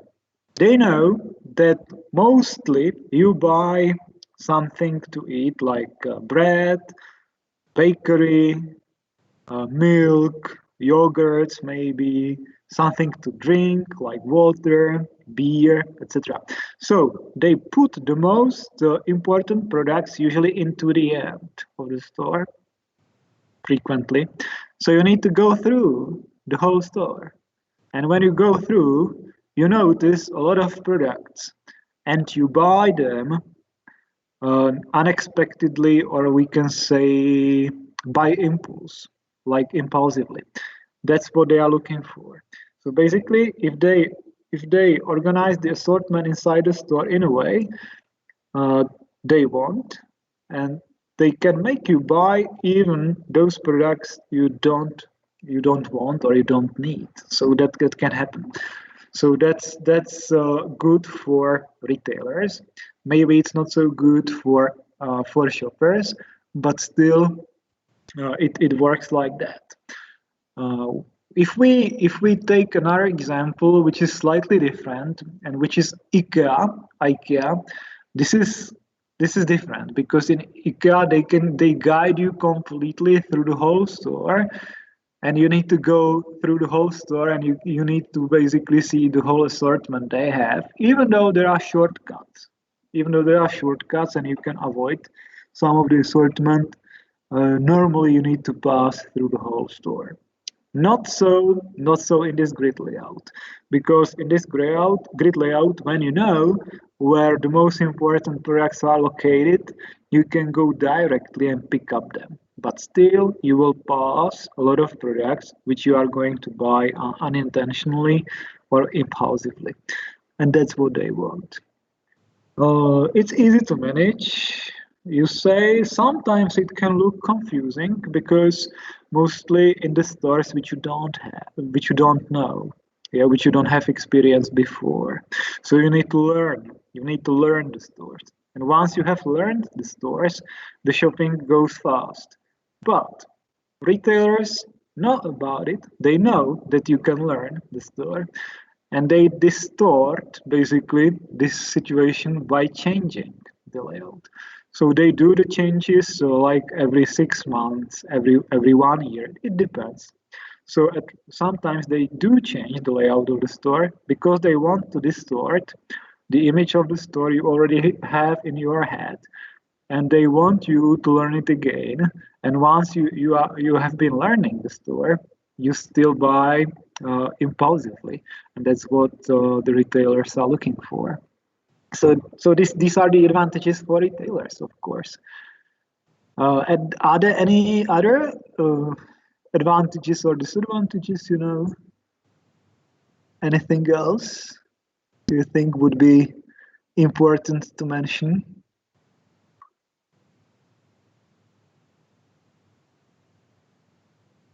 Or that's it? So orientation, sometimes easy, sometimes difficult, but quite easy. Orientation is easy. The shopping can be fast, but they can guide you. What about the thieves or thefts? Is it possible to prevent shoppers from thieving something here? Is it difficult to prevent the shoppers from thieving? On stealing the goods here? What do you think about it? The protection against crimes. Is it easy or difficult?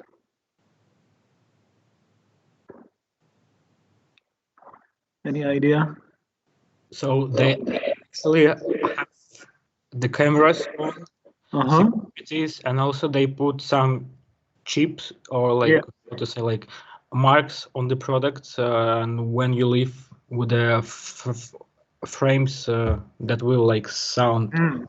So the most important ways, I believe. Okay, so definitely this type of layout is quite good for the protection against crimes because they can use cameras and they can use the frames, they can use the chips, and they can use, of course, security guys, so by the cash desks, and they can use the cash desks. Even the cashiers can check it. Yeah, and I have one comment here that it depends how busy it is, which is correct, definitely. Because always it's possible to steal something, and during the previous lectures, I believe I have already explained too that, for example, we have experience with chocolates also, and the buyer told me that they have about up to 30 to 40% of stolen chocolates, usually in average. So the small chocolates are being stolen quite frequently because it's easy to steal those products. It's much more difficult to steal a bottle of wine, but it's much easier to steal a small piece of chocolate. So it completely depends. But generally, it's better, I mean, in protection than the other ones. So this is a great layout.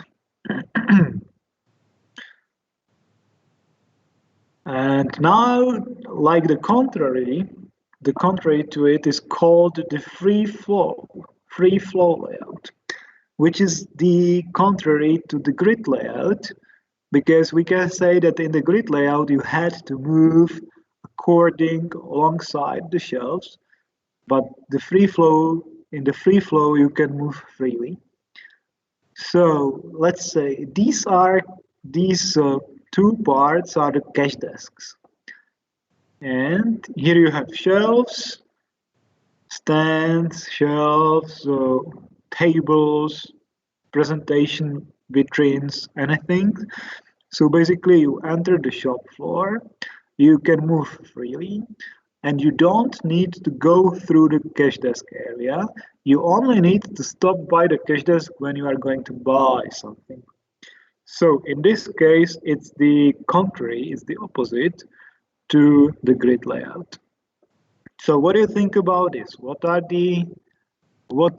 Firstly you can tell me what kind of shops, what kind of assortment is being sold in these shops? So you're saying like clothing, bookstores, yes. What else? Bookstores, clothes stores, clothing, yes. So it's basically about, yeah, the same answers for everybody. Like C&H, H&M, Zara, Luxor, Marks and Spencer. Absolutely, you are right. But not even some electronics shops could be this type. Electronics and home appliances, let's say, even jewelry could be used or organized this way. And what about the advantages and disadvantages? What's the advantage of this layout? Is there any advantage? So what do you think about some advantages? Advantages for shoppers or advantages for retailers?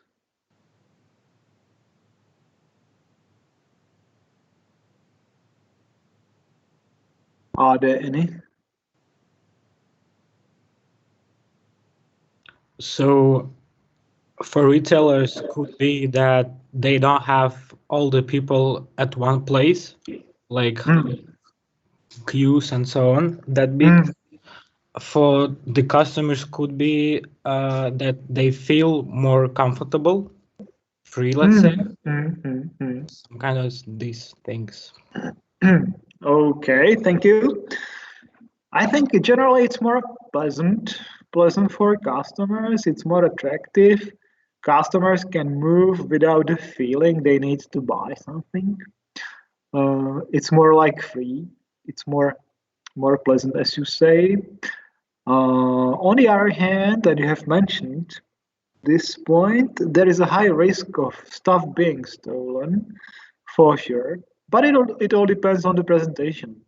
Yeah, if you have all the products, let's say, hidden somewhere or locked inside the vitrines, then it's different, of course. There's usually more space, as you say, between the products, so you have more space for movement. Sometimes it's also better because you are free to try. You can try. You can try the clothes. You don't need anybody. You can just move there. You can look around. You can choose the pieces you like, and then you can just try them on. So that's a kind of freedom which we like. So that's definitely attractive. In fact, we can say the advantages and disadvantages are the contrary to the grid layout, generally. So that's the free flow layout. Now I can show you the third one, which is called the standard layout, which is like the original type of stores which used to be here long years ago, and they still are here, these types. So imagine this is the shop floor, this is the cash desk, and that's it, basically. So the first part of the shop, the frontal part of the shop, is used only by customers, and the second, the back part of the shop is used for the customers. Sorry, for the employees. So when you enter the shop and when you want to buy something, you need to speak, you need to talk to the shop assistant, and the shop assistant is going to give you what you need. So because there is a counter, it's like a counter. So you go to the counter, you need to wait in line, you need to wait in the queue, and you need to wait until it's your turn, and then you talk to the shop assistant, and the shop assistant is going to help you. So once again, you could tell me what kind of shops are organized in this way.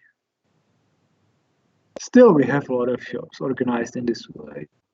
Even today, even though it's the original standard, long time used layout. So what do you think? In what type of shops can we still find this standard layout?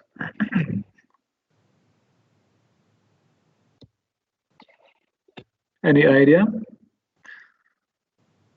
Even in Alza? Anything else? A restaurant or a bar? Bar for sure, yeah. Service stores, okay. Traficas, like tobacco shops, mostly. Yeah, it's mainly about the tobacco shops. Pharmacies, absolutely. Pharmacies, tobacco, newspapers, magazines, pharmacies, even jewelries, delicatessen shops could be also organized in this way. Even hardware shops, when you're going to buy some nuts and bolts or nails or hammers, so even those. The car shops, well, yes and no, because the car shops are usually, I think, more organized like a free flow shop. But of course, if you want to buy the car, you need to ask some shop assistant in this way. Yeah, so basically, I think we have an idea about what kind of shops these are. And now you can tell me what are the advantages and disadvantages for shoppers and for retailers. So what do you think?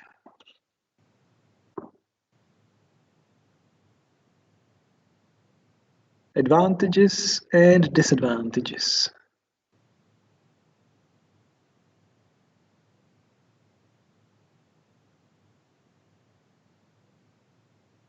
So let's see, there are some answers. It's time consuming. It depends on how many people there are. Of course, it usually takes more time to buy something. And also there is a problem that you need to line, you need to queue. Because you need to wait in the line normally. And you need to talk even, yeah, and you need to talk. And many people don't like to talk today. I think we can even see this willingness to talk during our lectures, because I think you are more willing to write than to talk. I can see it because when I ask you in the class, I don't get so many answers than if I ask you to write your answers, and that's funny. That's funny, and it works like that. But this is the traditional display. This is a traditional layout. And some people like to talk, and that's why some people even prefer this standard layout. So that's good. You are right. What about the thieves and the crimes? Of course, it's absolutely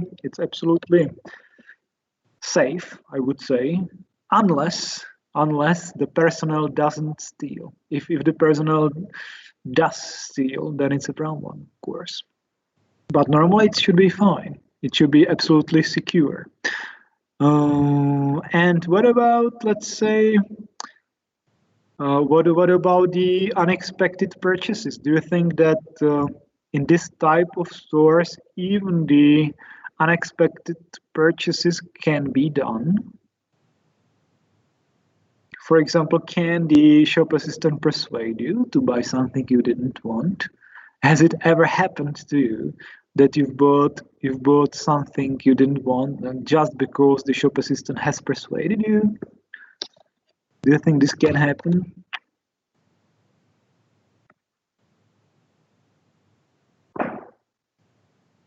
Do you have an experience on this? Yes. Okay. Nice. One positive answer. Two positive answers. No. Good. Good. Very good. I think what is also important to mention here that you need to have very well trained, very well skilled, very well experienced shopping assistant.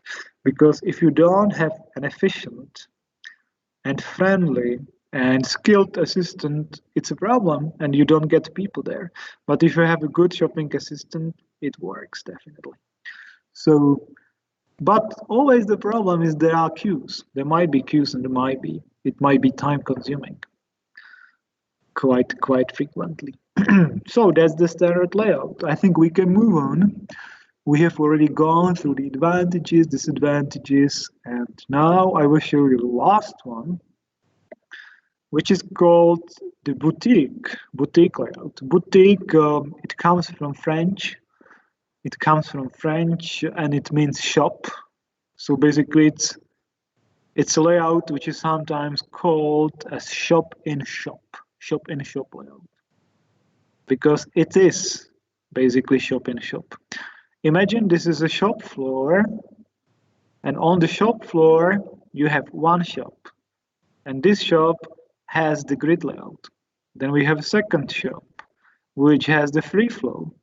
We have a third shop there, can be the free flow, and then we have the fourth shop which has a grid layout, a combined, something like that. So basically this is a situation where we have one building, let's say, and on the floor there are several shops. Basically, this kind of organization of the store is very typical for what? Any idea? Where can we find this layout?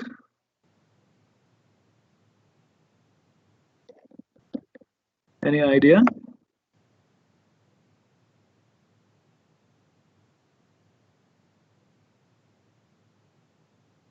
Train station, railway station, okay. Anything else? Let's see. Gucci, shopping mall.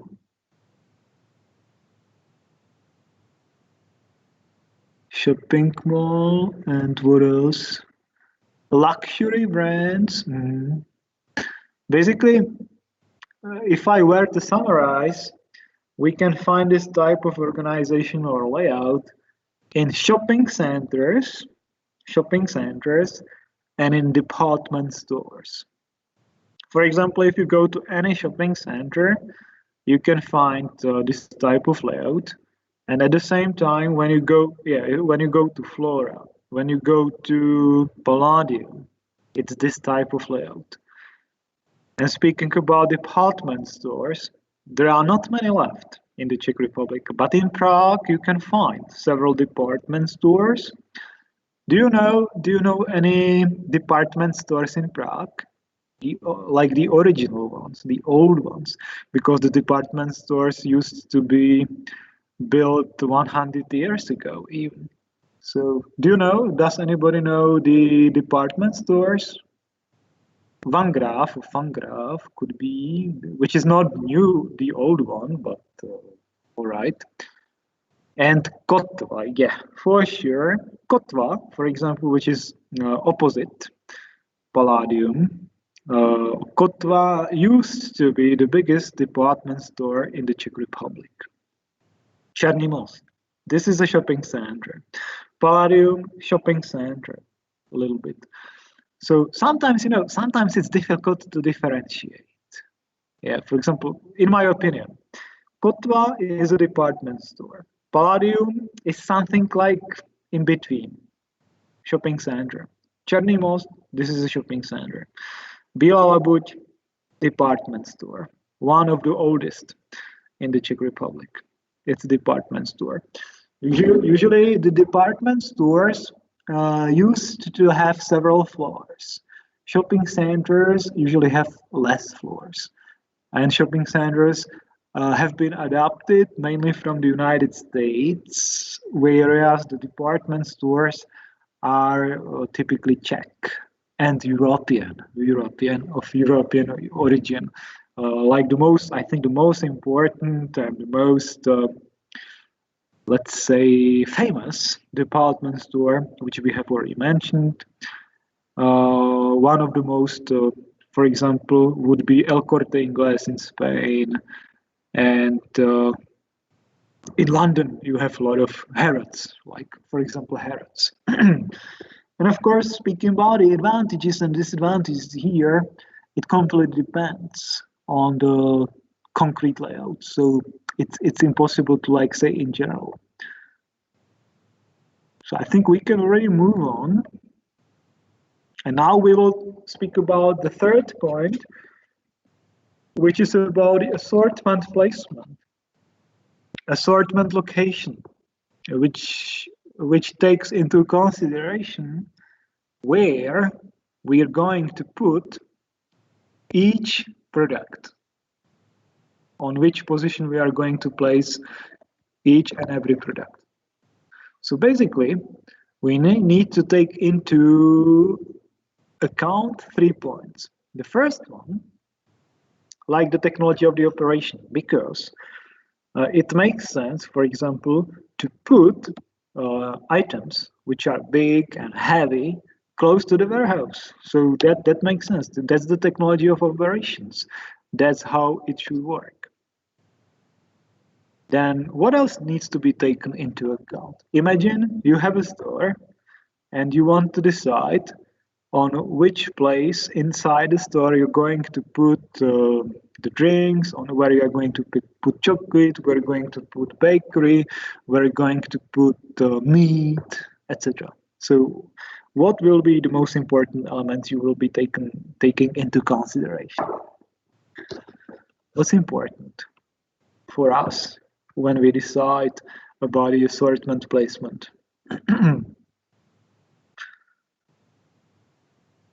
What do you think?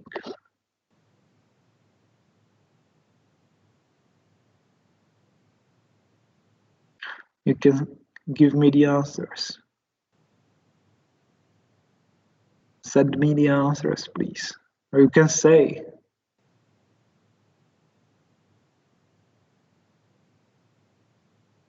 What else is important? Any idea?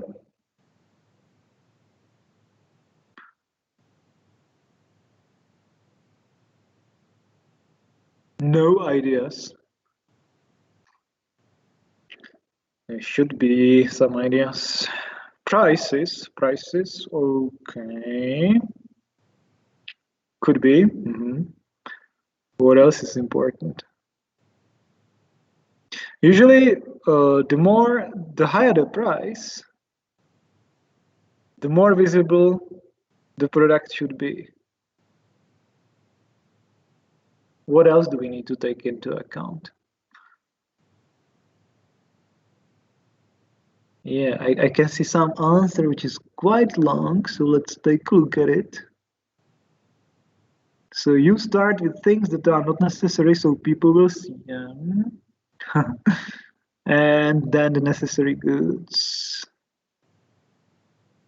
Then also how fast it gets obsolete, and according to the shelf space. Yeah, also according to the size. All right. But basically, and you are all right, but you need to take into account the behavior of people, behavior of shoppers, how people move, how people behave, how people move on the shop floor, how people move in the store. And besides that, you also need to take into account the hygienic norms. It depends on the country, but in most developed countries in the world, including the Czech Republic, there are some norms which we need to respect. So, for example, it's forbidden to place meat and bakery close to each other. So meat, bakery next to each other is impossible to put. Then you cannot, for example, place detergents, the drugs, detergents, and meat, or detergents and bakery next to each other.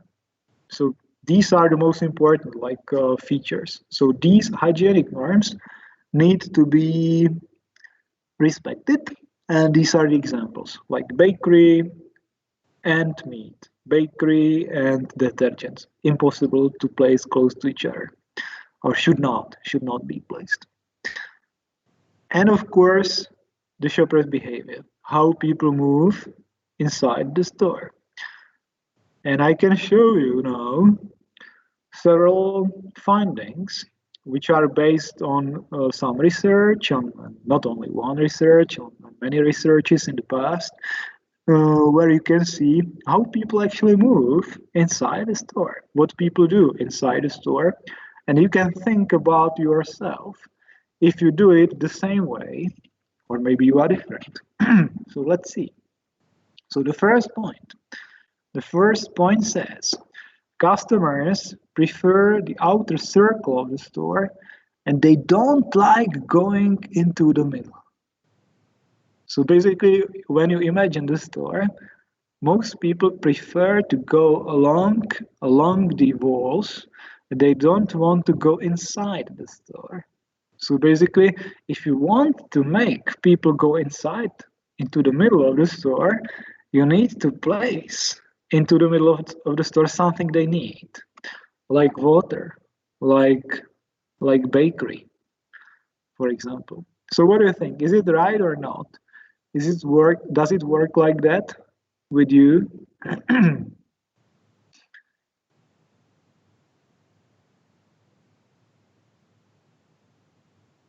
You can think about it. Maybe I don't need all the answers, but you can think about it. The second point says, sorry, it's too many.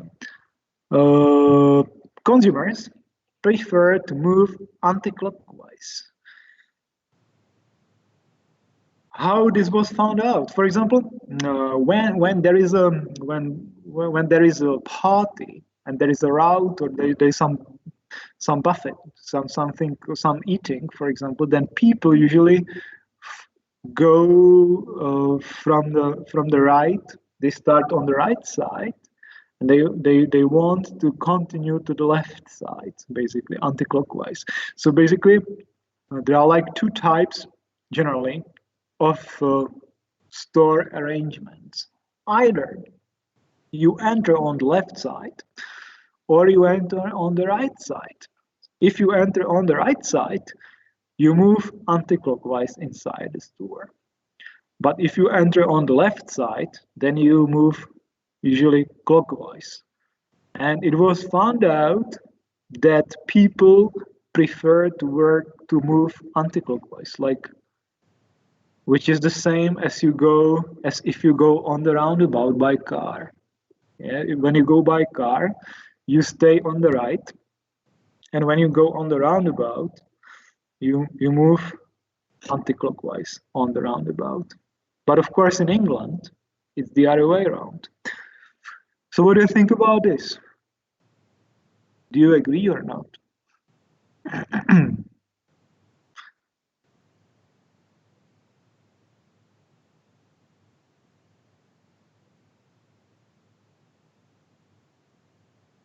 Yeah, one answer. And generally speaking, most of the shops are organized in the anti-clockwise way. So you enter on the right side and you move out, or you go out on the left side. But still, you can find exceptions. So maybe from now on, when you do the shopping, you can start thinking about it. And next time, you can tell me how many stores you've seen organized anti-clockwise, and how many stores, if there are any, you've seen that were organized clockwise. But there are some. Even I think in Chodov shopping center, Chodov, now it's called Westfield, I think. In Chodov, the Albert hypermarket is organized clockwise, I think. So you can think about it. Next point. People usually go fast. Well, then they slow down, and finally they go fast again. Usually, our aim should be to slow them, to make them go slow down, because when they slow down, they are more likely to buy unintentionally. They are more likely to buy things they don't need. Next point is saying that shoppers don't like to move too far away from the entrance. So basically, they don't want to go too deep into the shop. That's why we put all the things they need in the end of the store. So in that case, we make them go through the whole store, and they can buy a lot of things unexpectedly. So that's what we do normally as retailers. Next point is saying that if we have meat, salads, vegetables offered in two forms, in the packed form and in the fresh form, we usually offer them firstly the packed form, and in this way we minimize the number of shoppers waiting in queues or in lines in the assisted areas, which are selling the fresh food. But this is a question if we should do it in this way or not, but usually they do it. Retailers do it because they want to make people firstly buy the already packed alternatives, and if they don't find the packed alternative, they continue to the assisted area. So another point which you can think about. The next one is saying that after the consumer enters the store, they don't pay much attention for about 1-2 minutes or 4-7 meters, which means we need to leave them to have a rest for a while and to adapt to the new conditions, to the new environment. And after short time of adaptation, we should start talking to them. That's why it's not recommended. For example, when you are the shop assistant in a clothes store and there is a new visitor to the store, to leave him or to leave her to move around a little bit for a while and ask after a couple of minutes or 1-2 minutes if they want something, what they're looking for, etc. So this is another recommendation. The next one is saying something which you do know, I guess, which you do know perfectly.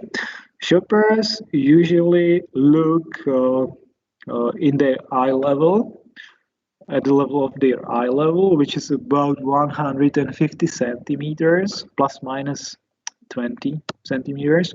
So the eye level, 150 centimeters, slightly down, and usually they prefer to look to the right.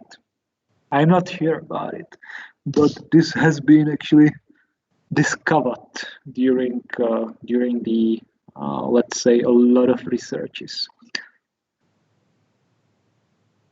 And finally, shoppers don't like to lift heavy items, which is normal. I think this is nothing surprising for us, I believe. So these are like the basically eight most important elements, and according to those elements, you should take this into account when you decide about the placement and location of the products inside the store. So that was number 3. Now we can move to number 4, which is about the shelf space assignment.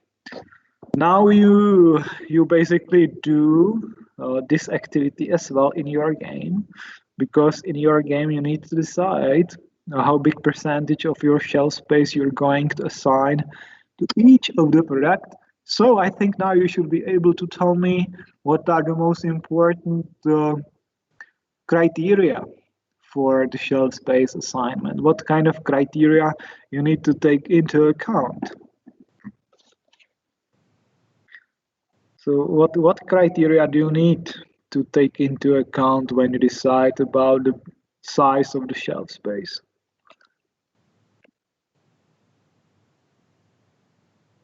So you can send me the answers, because I think this is something you already know, something you already use, even in the game. So according to what do you decide on the shelf space?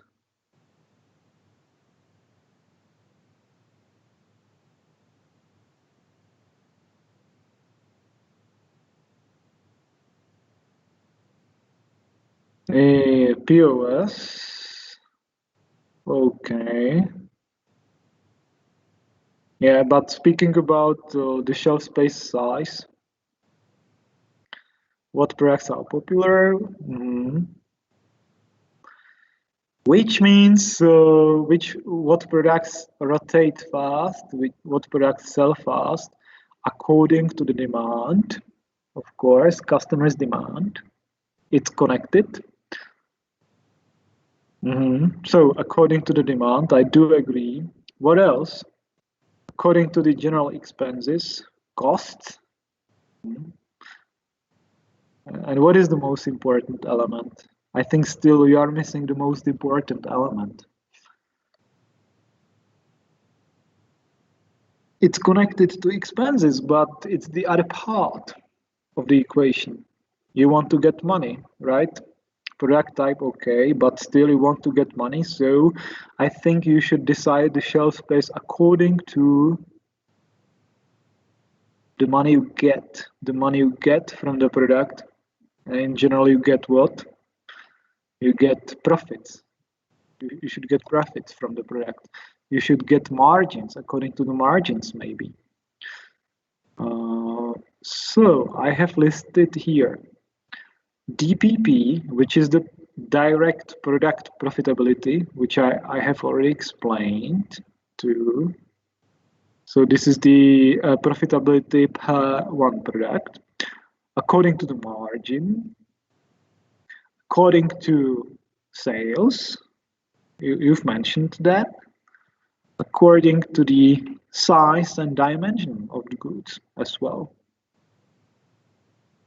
So yeah, the only thing I was missing was actually the profit and the margin, which I think is also very important for you. So these are the criteria for the shelf space assignment.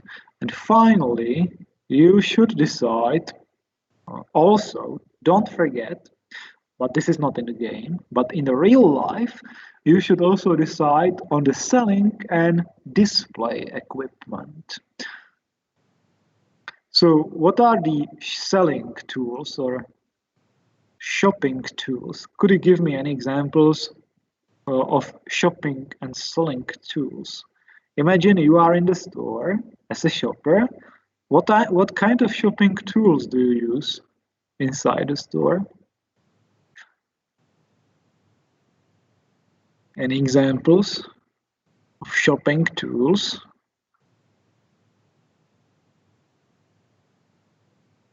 What do you use inside the store as a shopper? Give me some answers, please. The shopping carts and shopping baskets, basically. These are the most important ones. And speaking about the display equipment, what kind of display equipment do we have inside the store? Any examples of display equipment? It's easy. Don't think about anything too difficult. Imagine you are in the store. What kind of display equipment do we have normally inside the stores?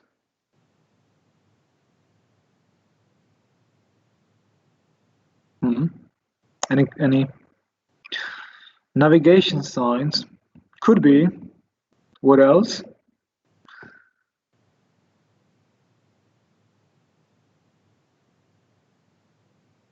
Where do we normally find the goods?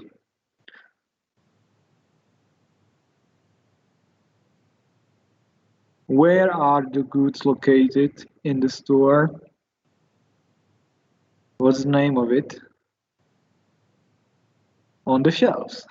So, of course, we need to think about the arrangement of the shelves, but not always in the shelves, but also in fridges and freezes. So fridges, freezes, shelves, special displays, hangers, as you say, in clothing shops, and a lot of other things. You can also think about the so-called POS items, point of sales items, which is related to marketing, which is related to special displays, which is related to special signage, like wobblers, stoppers, you say experience desk, and so on. So these are all basically the so-called display equipments and shopping equipments. Even we can take into account the scales sometimes, or we can think about the scanning devices. When you want to scan the product and you want to find out the additional information about the products. So these are all the points you need to take into account. So that's the selling and display equipment. And now, because we have already done all 5 points of the layout of the store, we can move to the final point, which is called the shopping atmosphere, and which is something what we like, what we dislike inside the store. And the shopping atmosphere, we can say, are the general conditions for shopping inside the store, the general conditions for shoppers inside the store. And of course, the goal is to attract consumers, to make them buy as much as possible, and make them come again. So this is something what is absolutely crucial, and it's a lot about people. It's about the shopping personnel. It's about the employees mainly, but not only, but a lot about employees. And that's something we still don't know how to make perfectly in the Czech Republic. This is my feeling. This is still my feeling that we don't do it as perfectly as we should in the Czech Republic. And it's much better. It's much better in Austria. It's much better in Germany. It's much better in Switzerland, in England, everywhere. But still, I think in Czech Republic we have some reserves. But if we are talking about the shopping atmosphere, we can basically divide it into the outer elements, which are visible permanently and attract customers, and inner elements, which influence the shopping inside and basically should please the customer and make the real shopping atmosphere. So now I think you can tell me some examples of the outer elements. What are the outer features, outer elements of the shop, creating the shopping atmosphere? What are the most important elements which are outside of the shop, or the outer element? Could you write me or say to me any examples? You can text me, you can say it if you want, it's up to you.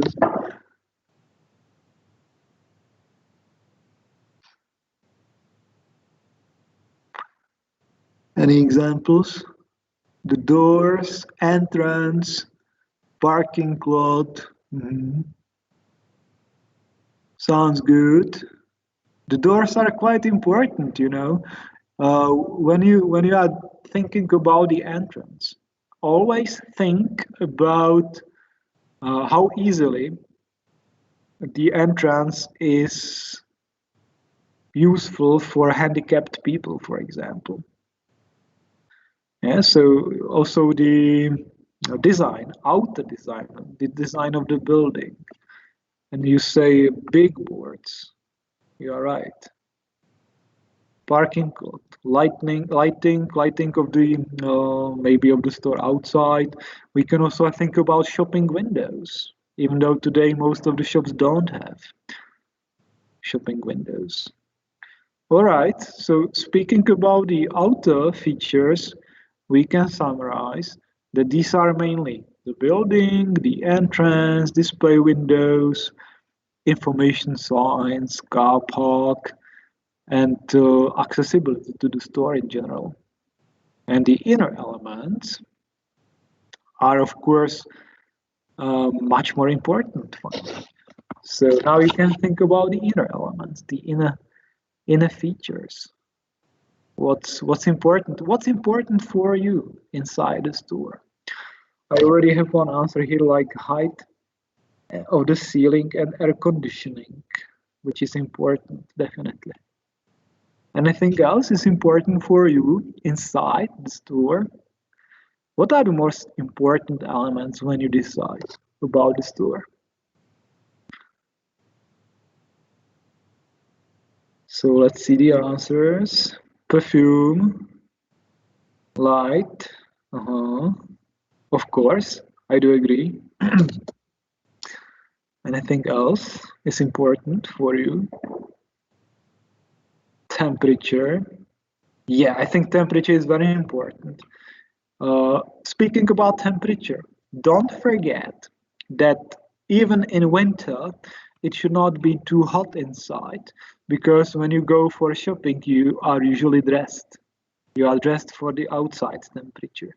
So when you go inside the store, the inside temperature should not be too high, because otherwise you would be too hot. Size, music is important. Anything else?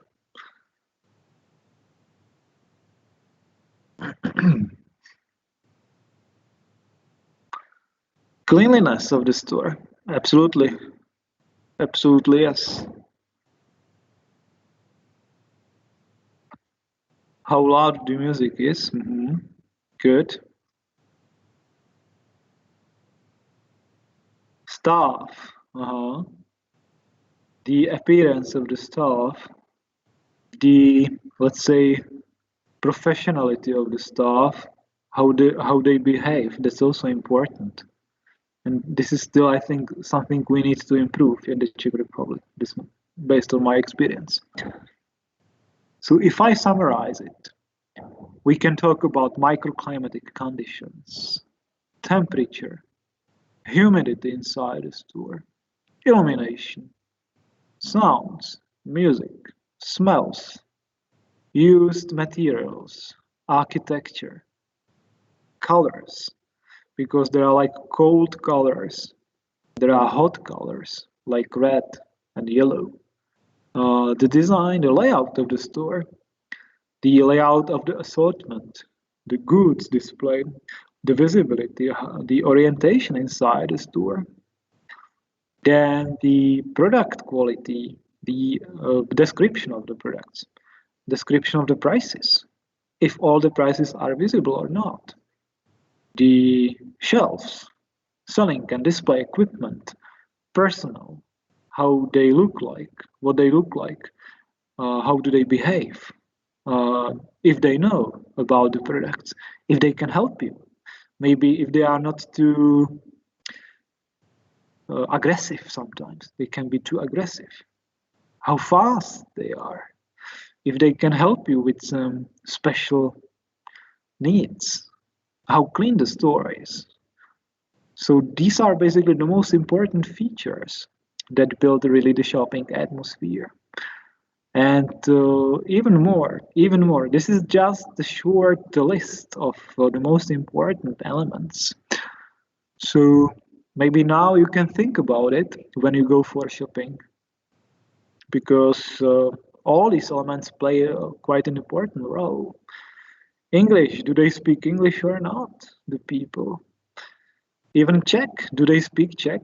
Sometimes they don't speak even Czech, the people, because they don't need to. And the knowledge, do they know about the assortment? Can they help you? So these are really the matters. That's what makes sense. That's what matters, definitely. Yeah, so generally, these all features build the shopping atmosphere. I think at this point, we can finish my presentation from today. So I think, do you have any questions concerning the presentation? If you don't have any questions concerning this presentation, I will stop the presentation. And I think we should also speak and we should look at the situation concerning the game. So I will stop the presentation. And let's try to see the screen.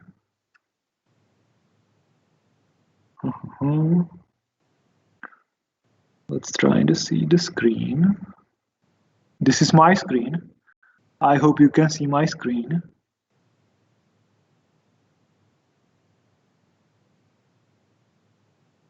Can you see my screen? Yes. Okay, so let's see my screen. And so this is group A.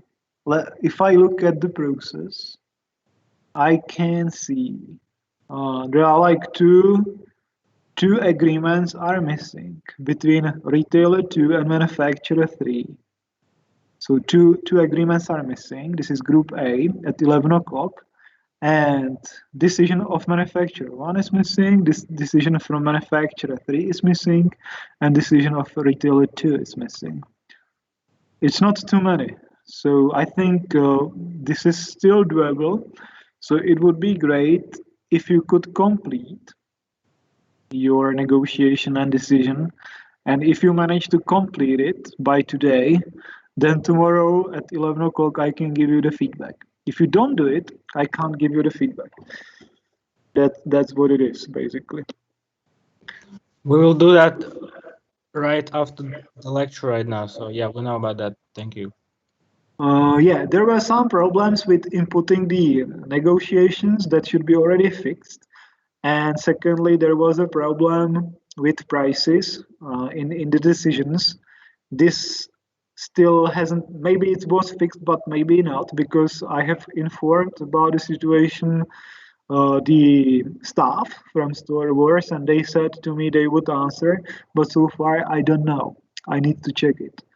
So let's see. If I look at the second group, Group B, 1245, I can see a lot of agreements are missing. Like half of the agreements are missing. There is one decision from retailer 2 already. I think I need to reject the decision because otherwise you won't be able to complete the agreements, obviously. Is there anybody from retailer 1 from 1245? I'm here. So you still need to close the agreements with manufacturer 3, right? We have already done it. We wrote yesterday to manufacturer 3, so just asking them to close it. But we have already signed up. But I think you are only able to close it when I reject your decision, because otherwise you cannot close the agreement. Honestly, I don't know.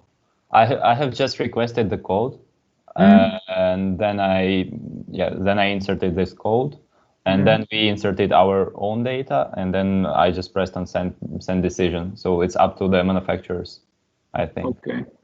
Yeah, basically, if there are any issues, usually it should work like that. That firstly you need to close the agreements, and then you can input your decision. So maybe it's better if I reject it and you can send it later, right? And do we need to insert it once again, or no? It will stay. Okay. So you can reject. I will do it, and if you look inside, it's still there. Yeah. So I will not disclose the data. So this is basically the task now. Finish negotiations and input all your decision so that I can give you the feedback tomorrow. Sir, a question. As a manufacturer 1 from the first seminar, we cannot enter the decision because they say that there's error in pricing. Yeah. Like it's too low or it's too high. Is it like a lag from the website, or we really cannot have like such prices that we have? I think it's the error. It must be a kind of error on the site of the Store Wars, because it should be all right. Yeah, for example, if we go here, just shortly, it's up to you basically. You can have prices as you wish. So I would recommend to send it anyway. And can't you send it?